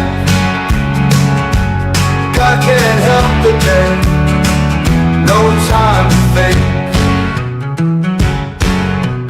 Hounds howl at night, shadows in the light, fear in every breath, eyes wide with fright. Cards dealt by fate, no way to escape. Threads getting tight, can't see the daylight. Blood on the walls, spattering a sink. God can't help the dead, no time to think.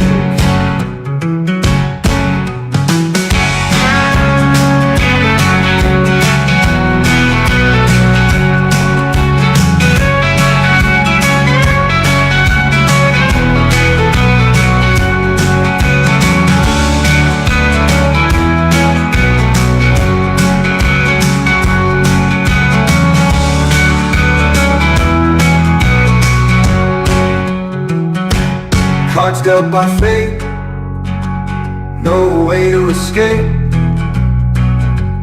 Threads getting tight, can't see the daylight.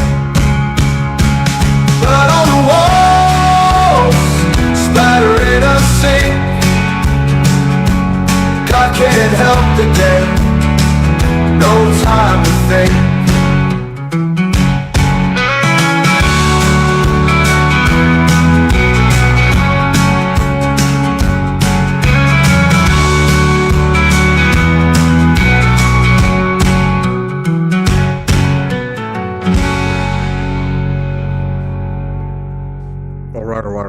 Some of that groovy Dweller in the Dark. Make sure you guys check out Dweller in the Dark. He's a music maker, does audiobooks. He's here on YouTube. Let me find his link real quick. There it is there. So check him out on youtube.com/@Dweller of the Dark. Has some really good productions, been working here doing good magic for a long time. So blessings to you, Frater Darkness. Greetings and salutations. I hope you are well. Make sure y'all hit the button, do the thing. Yeah, let's get into it, guys. We've got some minor arcana to look at, as promised.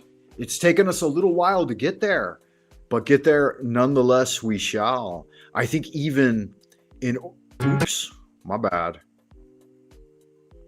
In order even to add a little more fire onto the brazier of magic, I'm going to go ahead and roll the Bornless ritual as I prepare for the transmission of the minor arcana, Suit of Swords.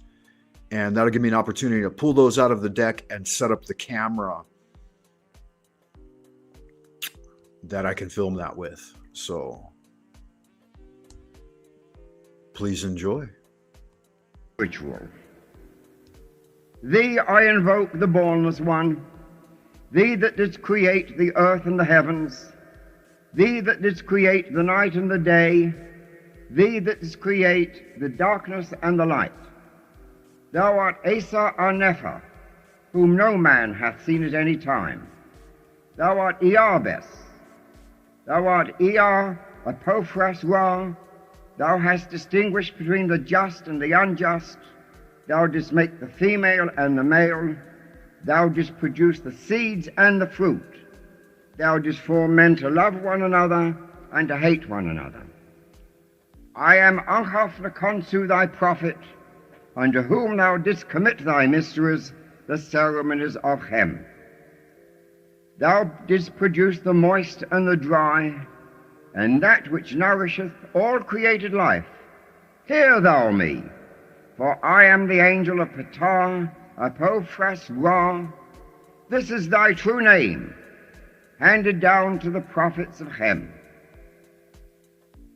Hear me. Arain Theof Ribet Atheli Berset Arbelatham Arbeu Ebeu Phi Theta So A Ebe Theaof. Hear me, and make all spirits subject unto me, so that every spirit of the firmament and of the ether, upon the earth and under the earth, on dry land and in the water, of whirling air and of rushing fire, and every spell and scourge of God may be obedient unto me. I invoke thee, the terrible and invisible God, who dwellest in the void place of the Spirit. Aro go go Abrao so thou Mudori om Fal Arthur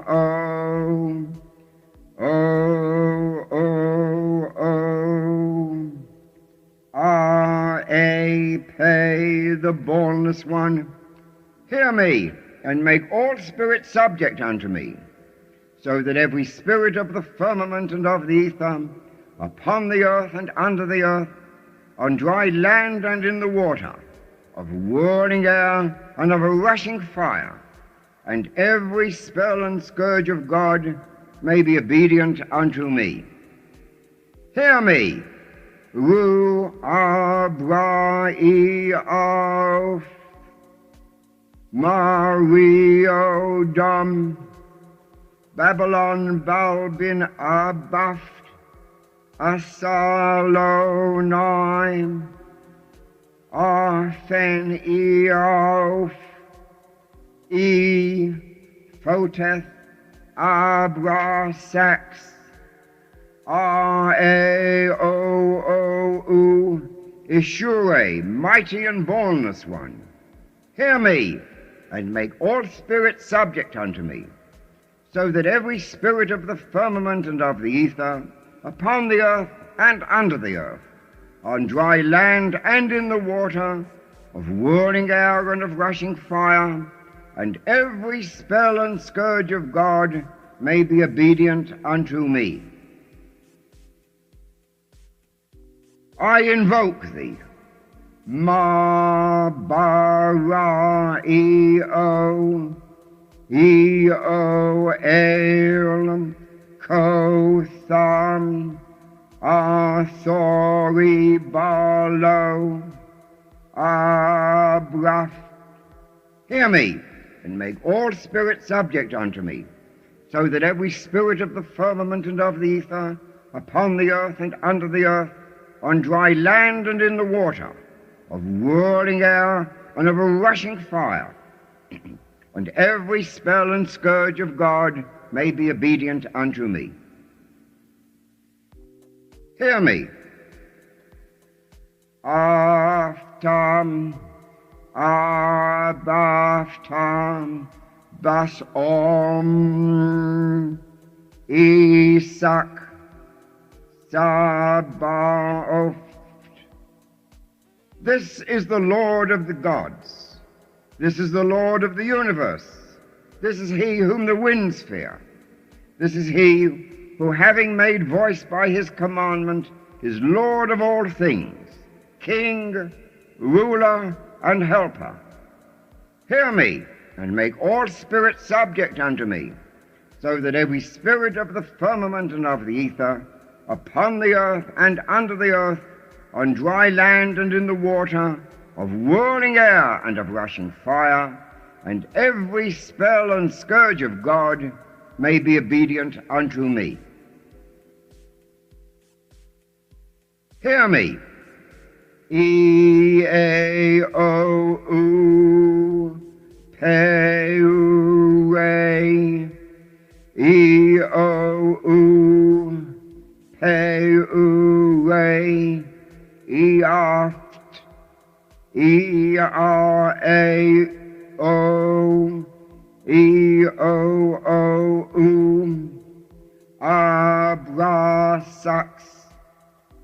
Sabriam, O-O, Oaf, Oaf, Adonai, A-Day, A-Do, Angelos Tontheon, and Lala Lai Ga-E-R. I-Pe, Diathana Thoron. I am he, the bornless spirit, having sight in the feet, strong, and the immortal fire. I am he, the truth. I am he who hate, that evil should be wrought in the world. I am he that lighteneth and thundereth. I am he from whom is the shower of the life of earth. I am he whose mouth ever flameth. I am he, the begetter and manifester unto the light. I am he, the grace of the worlds. The heart girt with a serpent is my name. Come thou forth and follow me, and make all spirits subject unto me, so that every spirit of the firmament and of the ether, upon the earth and under the earth, on dry land and in the water, of whirling air and of rushing fire, and every spell and scourge of God may be obedient unto me. E-R-O, Sabao. Such are the words. Yeah, good magic. So it is commanded and confirmed. So mote it be.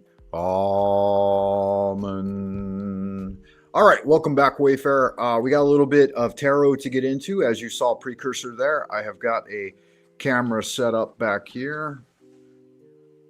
Yeah, good magic. See if it's working all right. We will bring it up here in a second, and we'll go through the minor arcana. The link is pinned if you want to join me for these conversations here on breaking through the commonplace, prosaic, mundane, everyday torture, right? That no new horror can rival. I need a bit of more light here, but we're just going to have to roll in darkness. And it is what it is, right? Maybe I can turn up the brightness. No.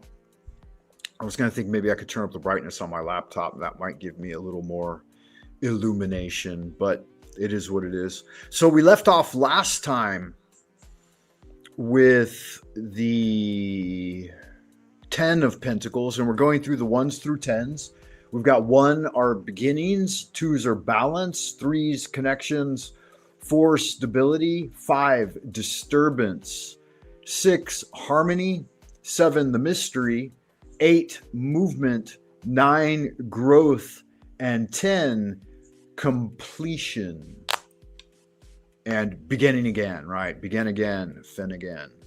So we'll dig out the One of Swords, the Ace of Swords, as it were, and start to have a look at that. As I had mentioned earlier in the transmission, the swords are the realm of mentation, ideation, the sphere of the mind. Anytime you see a sword, think of a sword of wisdom. The book of Moses was known as the Sword of Moses. I think that's what it's hearkening to when in the Bible it tells of a story of Jesus saying, trade in your plowshares for swords, right? It's a spiritual battle in with which we work for righteousness and goodness and all the side of truth and light against evil and wickedness, the iniquities of man.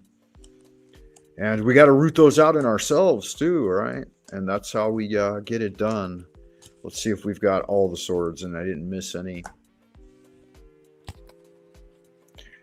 1, 2, 3, 4, 5, 6, 7, 8, 9. I am missing one. Let's see, we've got 4 court cards and we're missing 1 sword card. So let me see here. Ah, there it is. The missing card of swords. All right. So we're going to be beginning our study on that beginning seed energy of the swords with the Ace of Swords.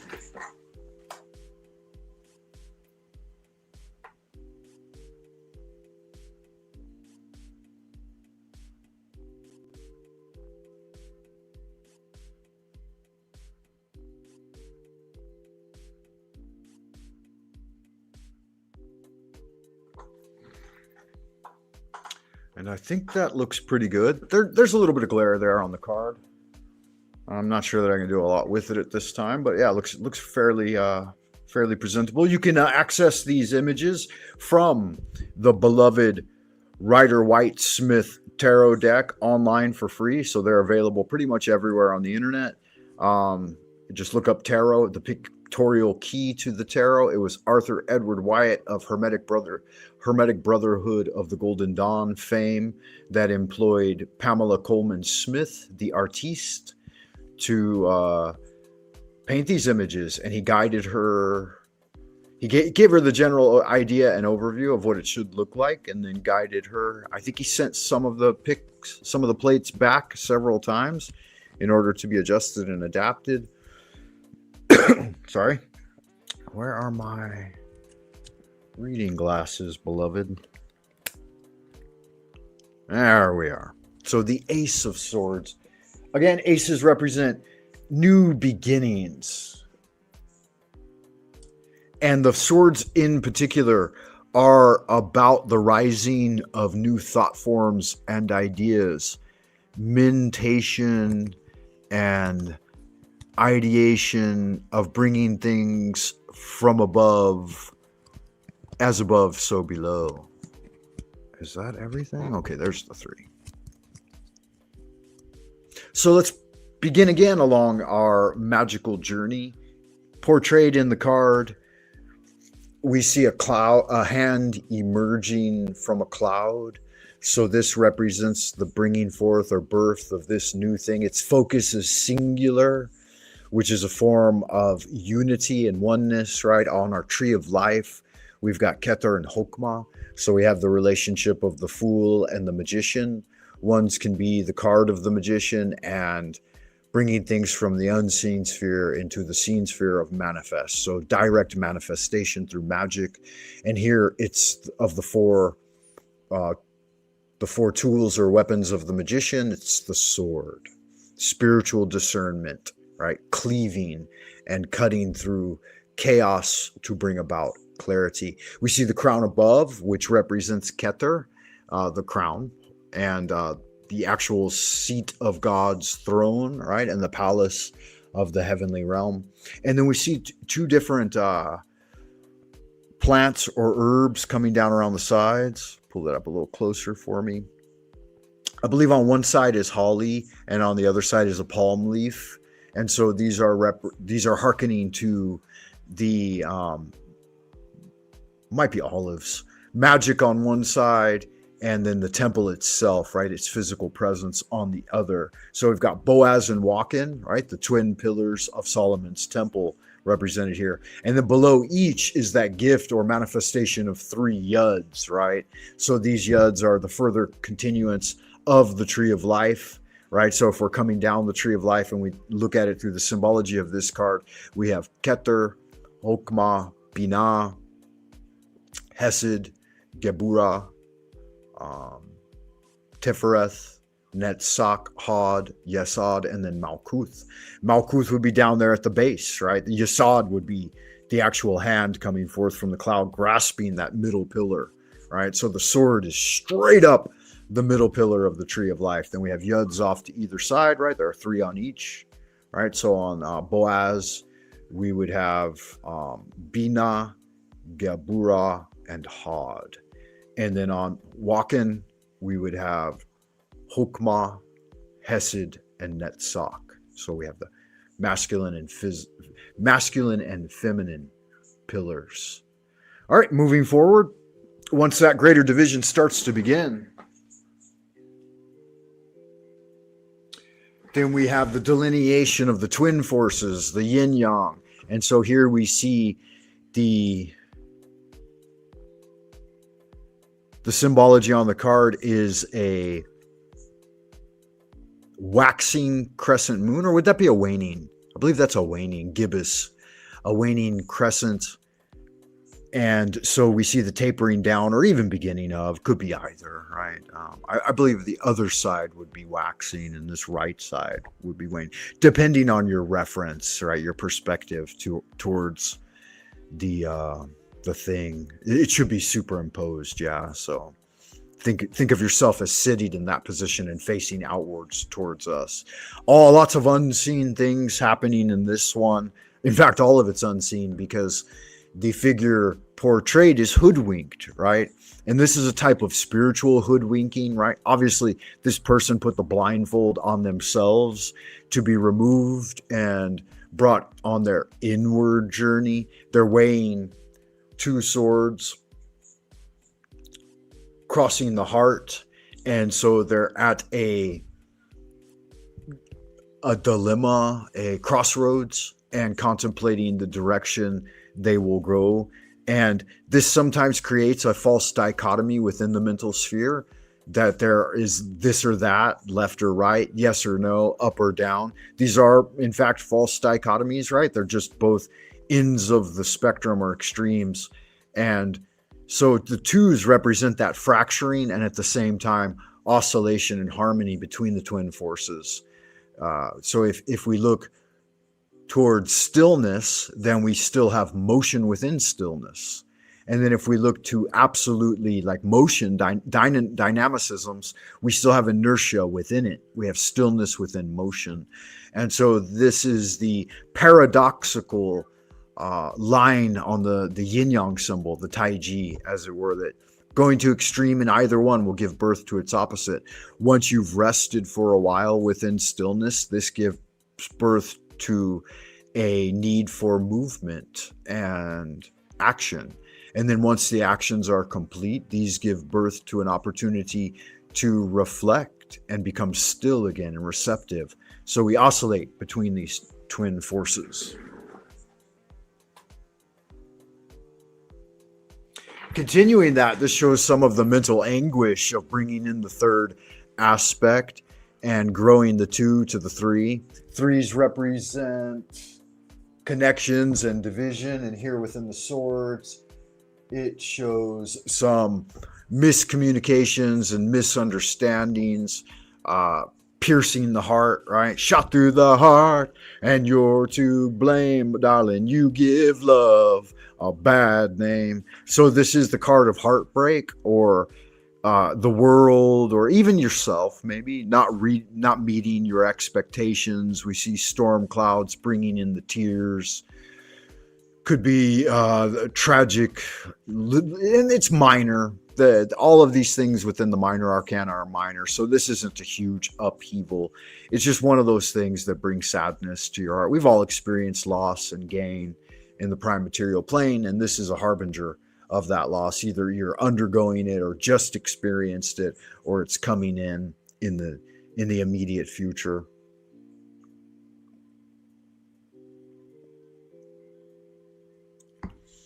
There's a deeper message too in overcoming. Both has of course they're all poetic couplets, right? So even within the tragedy of the broken heart, there's the opportunity to feel deeply and to experience that thing. It's said that, at the time of mourning for loss of life or loss of anything, really, at the time of loss, it's not to hide from that pain. It's to experience it deeply and let it imprint you.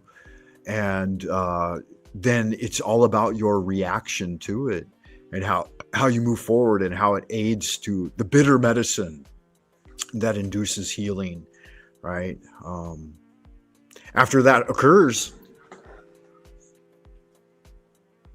you're moving forward to that coagulation or manifestation of that thing. Fours represent stability, and within the swords, we've got contemplation, subconscious, and resignation, the Lord of Rest. So you can see the imagery here that you've stepped back from the battles. You've got victories above and potential battles to be fought below with the sword on the altar, the bed, the resting within a temple, obviously, right? And we even see if I can get a closer image on that. Oh yeah, we see the imagery of the Three of Pentacles in the stained glass window, right? So we see craftsmanship and rest from work and rest from labor. So the Four is a much needed healing time after that heartbreak that we experienced in the Three. And it's a good time to take a step back. It's a harbinger of remembering to heal self and to take those opportunities of peace of mind and sanctuary and succor to withdraw from the world and spend a little time resting in the temple and receive healing, the great healing of the spirit, before you move on again, because you are moving on to number 5.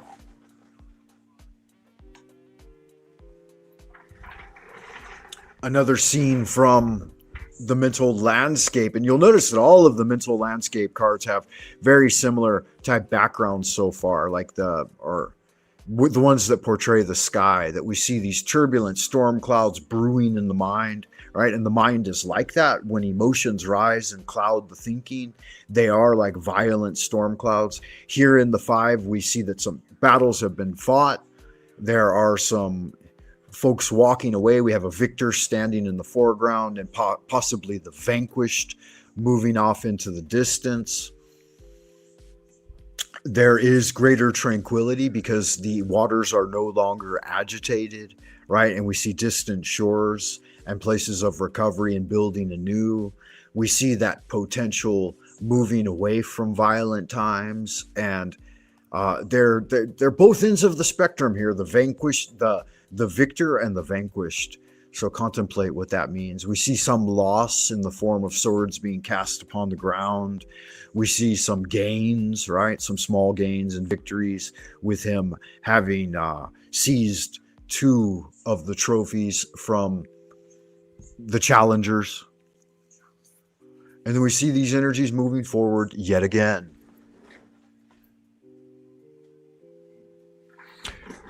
And keep in mind, yeah, the 5s are disturbances and play fighting, battle, overcoming that, and then that leading to expansion and growth. The 5 of Swords represents small gains, hollow victories, overcoming some resistance, and then some of the discord and deception of like gossip and that type of thing. The 6 takes us away from all of those things, and it's another opportunity to heal and grow and head out towards that distant shore that we just saw in the 5, right? And so some of the vanquished being ferried away, and possibly even a victor of another kind, a boatman here, right? We see the troubled waters receding in the foreground and then leading to placid, still waters in the distance. So here, the troubles that have gone before are being moved away from, and things are progressively getting better. We could get more into the figures and the imagery, but we're just going through a little journey and taste of the swords cards at the minor arcana level. So we'll keep meandering forward on our journey to number 7.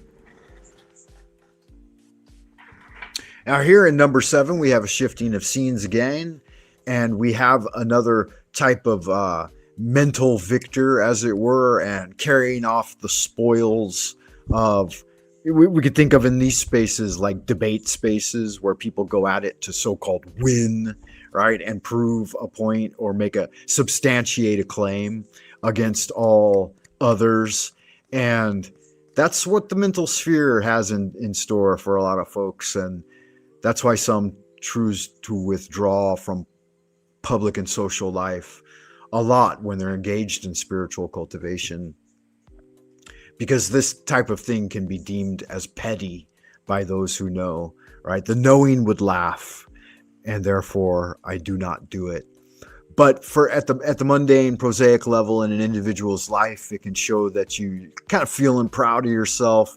You've done maybe even some underhanded things that got you some added gains, and it can be both good and bad. You can see that on one side we've got this guy, ferrying off some filched or fleeced resources and goods that he may or may not have earned, and then on the other side, you got to think about and contemplate where he's taking those things away from.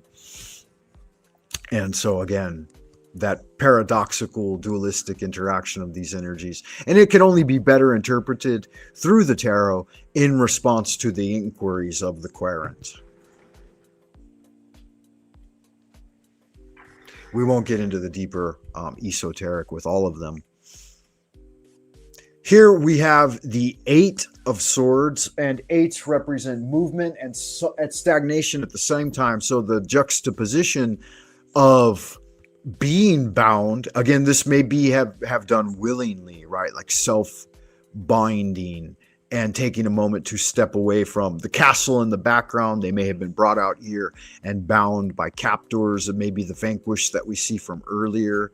And the ground below is watery and unstable, 1 foot on the water, 1 foot on the firmament. So an allusion to the greater power of temperance. Sorry, guys, got itchy eyeballs. And then the hoodwinking again, so being blinded to the material so that you can take the inward journey. So we can see that the inward journey represents the movement in this card, and the waters represent the movement. And then the binding and the hoodwinking and the stab swords in the earth, these represent the stagnation or being bound, the inert aspect of the card. So at the prosaic level, it can mean things like being bound in a bad situation that you're suffering from and having a hard time or inability to move forward. The next 2 cards are some of the darkest in the tarot, especially the minor arcana, and so we'll deal with them together as a kind of finality of this thing. 9s can typically represent growth, and so we see growth of that same mental anguish, and that things within the mental sphere don't always play out the way we think they should, and that the mind can hurt the spirit quite a bit when it focuses on things of negativity and hardship. Nightmares, anxiety, repetitive thought, depression, and worry are all conveyed by the 9 of Swords. You can think about, when your youngins go out into the world and you may be thinking about them too much or worried about dark thoughts or have the shadow of a nightmare over you. That's the best time to pray, right? Holy art thou, Lord of the universe, the vast and the mighty one, creator of heaven and earth, and bring and unite with God. Those are powerful times, right? All through the swords cards ask us to reflect mentally on mental garbage, garbage in, garbage out, and to try to bring more valuable mental treasures forward to contemplate and number 10 is the culmination of the thing. It was indicated where it was going with the first card, the Ace of Swords. And so it's completion and endings. Here it's giving up, sorrow, victimization, martyrdom, and the death of the thing. So this can be it can be indicative of miscarriage, abortion, death in the family, injury to oneself or to others. It really is like kind of that at a minor level though, right? Like if combined with the blasted tower or the death card, it can definitely foretell those things. But at the minor level, it'll be some sort of not slight injury or other loss and culmination of mental vexation, as it were. And so that brings us full circle. That would take you back to the ace again, and the cycle and loop would continue, as it were.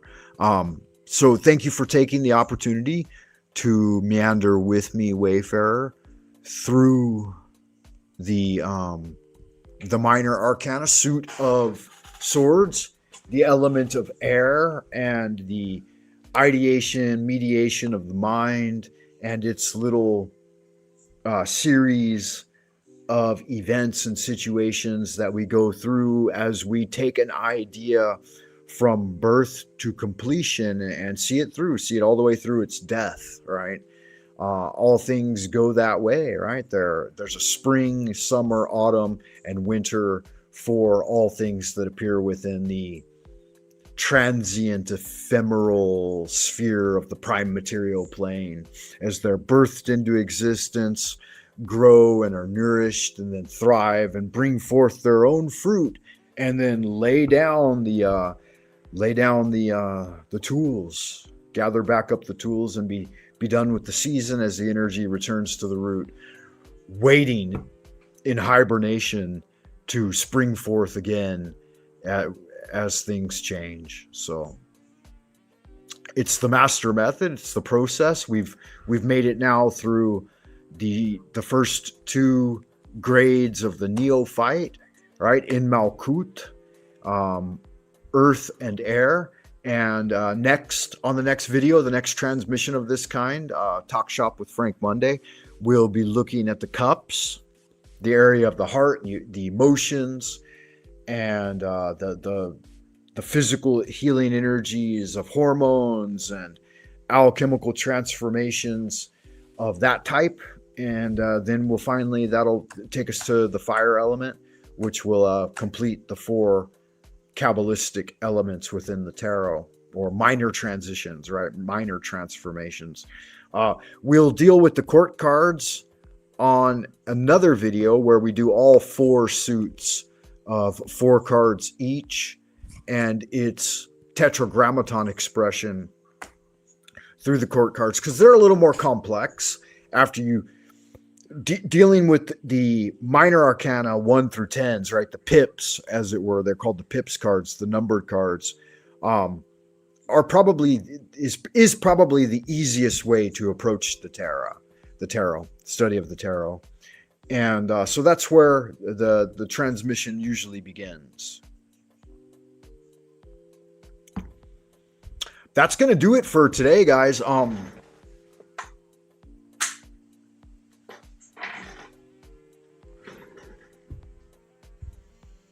We'll back off the there it goes. The other old camera there, and check the chat. It looks like I've kind of lost contact with everybody in the chat. I don't see it updating. So what I'm going to do real quick is refresh my stream here. Let me see. No, nothing's responding on YouTube either. So I don't guess anybody's left with me here in the chat. I did pin the link if you wanted to join. As always, last chance for a quick an easy, down and dirty, free tarot reading if you hit the link, Wayfarer. I believe I've got a banner for that.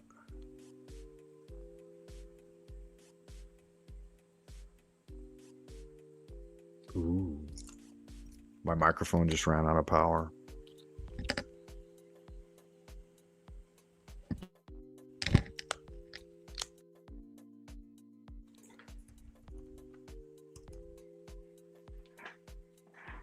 Yeah. I don't actually even hear the background music anymore. I guess I must have lost it at some point. You got to keep these things charged in a timely manner. I don't see that banner. It's weird. Oh, there it is there. If you'd like to join me, Wayfarer, hit the link and we can do a quick tarot reading. I'd have to reshuffle the cards or use a different deck, though. Let's see. Do we have a comment here? Okay, good. Thanks for stopping by. I can't even read that, man. The text appears so small on my screen here. Barnes Barney 918. Good looking out. Good magic to you, beloved brother or sister, frater or sorrow.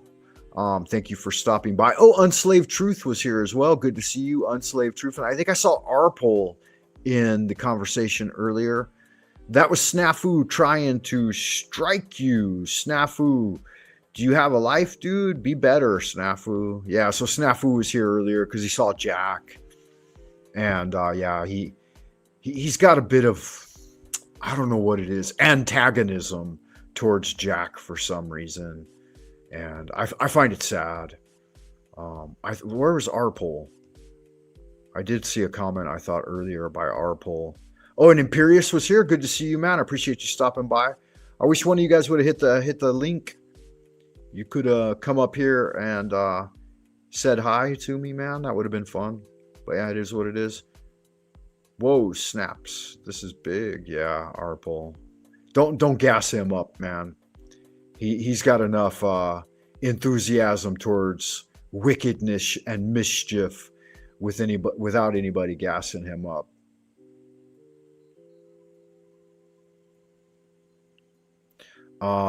There were some other people, I don't recognize any of the names, but shout out to you for stopping by, whoever you are, wherever you are, and whenever you receive this transmission. Oh, Swinton's Birds was here. Good to see you, man. Thanks for stopping by. I guess quite a few people stopped by when me and Jack were having a conversation, but I didn't even once look at the chat when I was talking to Jack. So sorry about that, guys. I get distracted. Sometimes the chat tends to distract me from having a good, honest, sincere conversation with the guest. So I hope y'all can appreciate that. That's going to be it for today then, man. Thank you once again. I'll remind everybody to keep doing good magic, keep engaging in your studies. It's been a pleasure to serve you here in this YouTube space. You're a Grand Wizard of the Esoteric Order of Dagon, Eastern Star Lodge. And please hit the thing for the thing, and that'll help with the thing. And I like getting the thing done, you know. And then finally, check me out on buymeacoffee.com/Frank Money. A little something in the tip jar. $50 never killed anybody, right? Get over there, drop a hundo, a 50, a 20, a tenner, whatever you can afford, whatever you like. Give freely and you shall receive freely. And finally, I already made out the shout out, but there were no takers. So until next time, beloved, our Father who art in heaven, hallowed be thy name, thy kingdom come, thy will be done on earth as it is in heaven. Give us this day our daily bread, and forgive us our trespasses as we forgive those who have trespassed against us. Lead us not into temptation, but deliver us from evil. For thine is the kingdom, the power, and the glory forever and ever. Amen. So it is commanded and confirmed. So mote it be. All hail the Father Dagon. All hail the Mother Hydra. The stars align. The shining trapezohedron emerges, and Cthulhu, blah, blah, blah, blah, blah, blah, Cthulhu is risen. Until next time, Wayfarer, keep doing good magic, and I will see you in the abodes of the future ad astra per asperum, lux et veritas. Bye for now.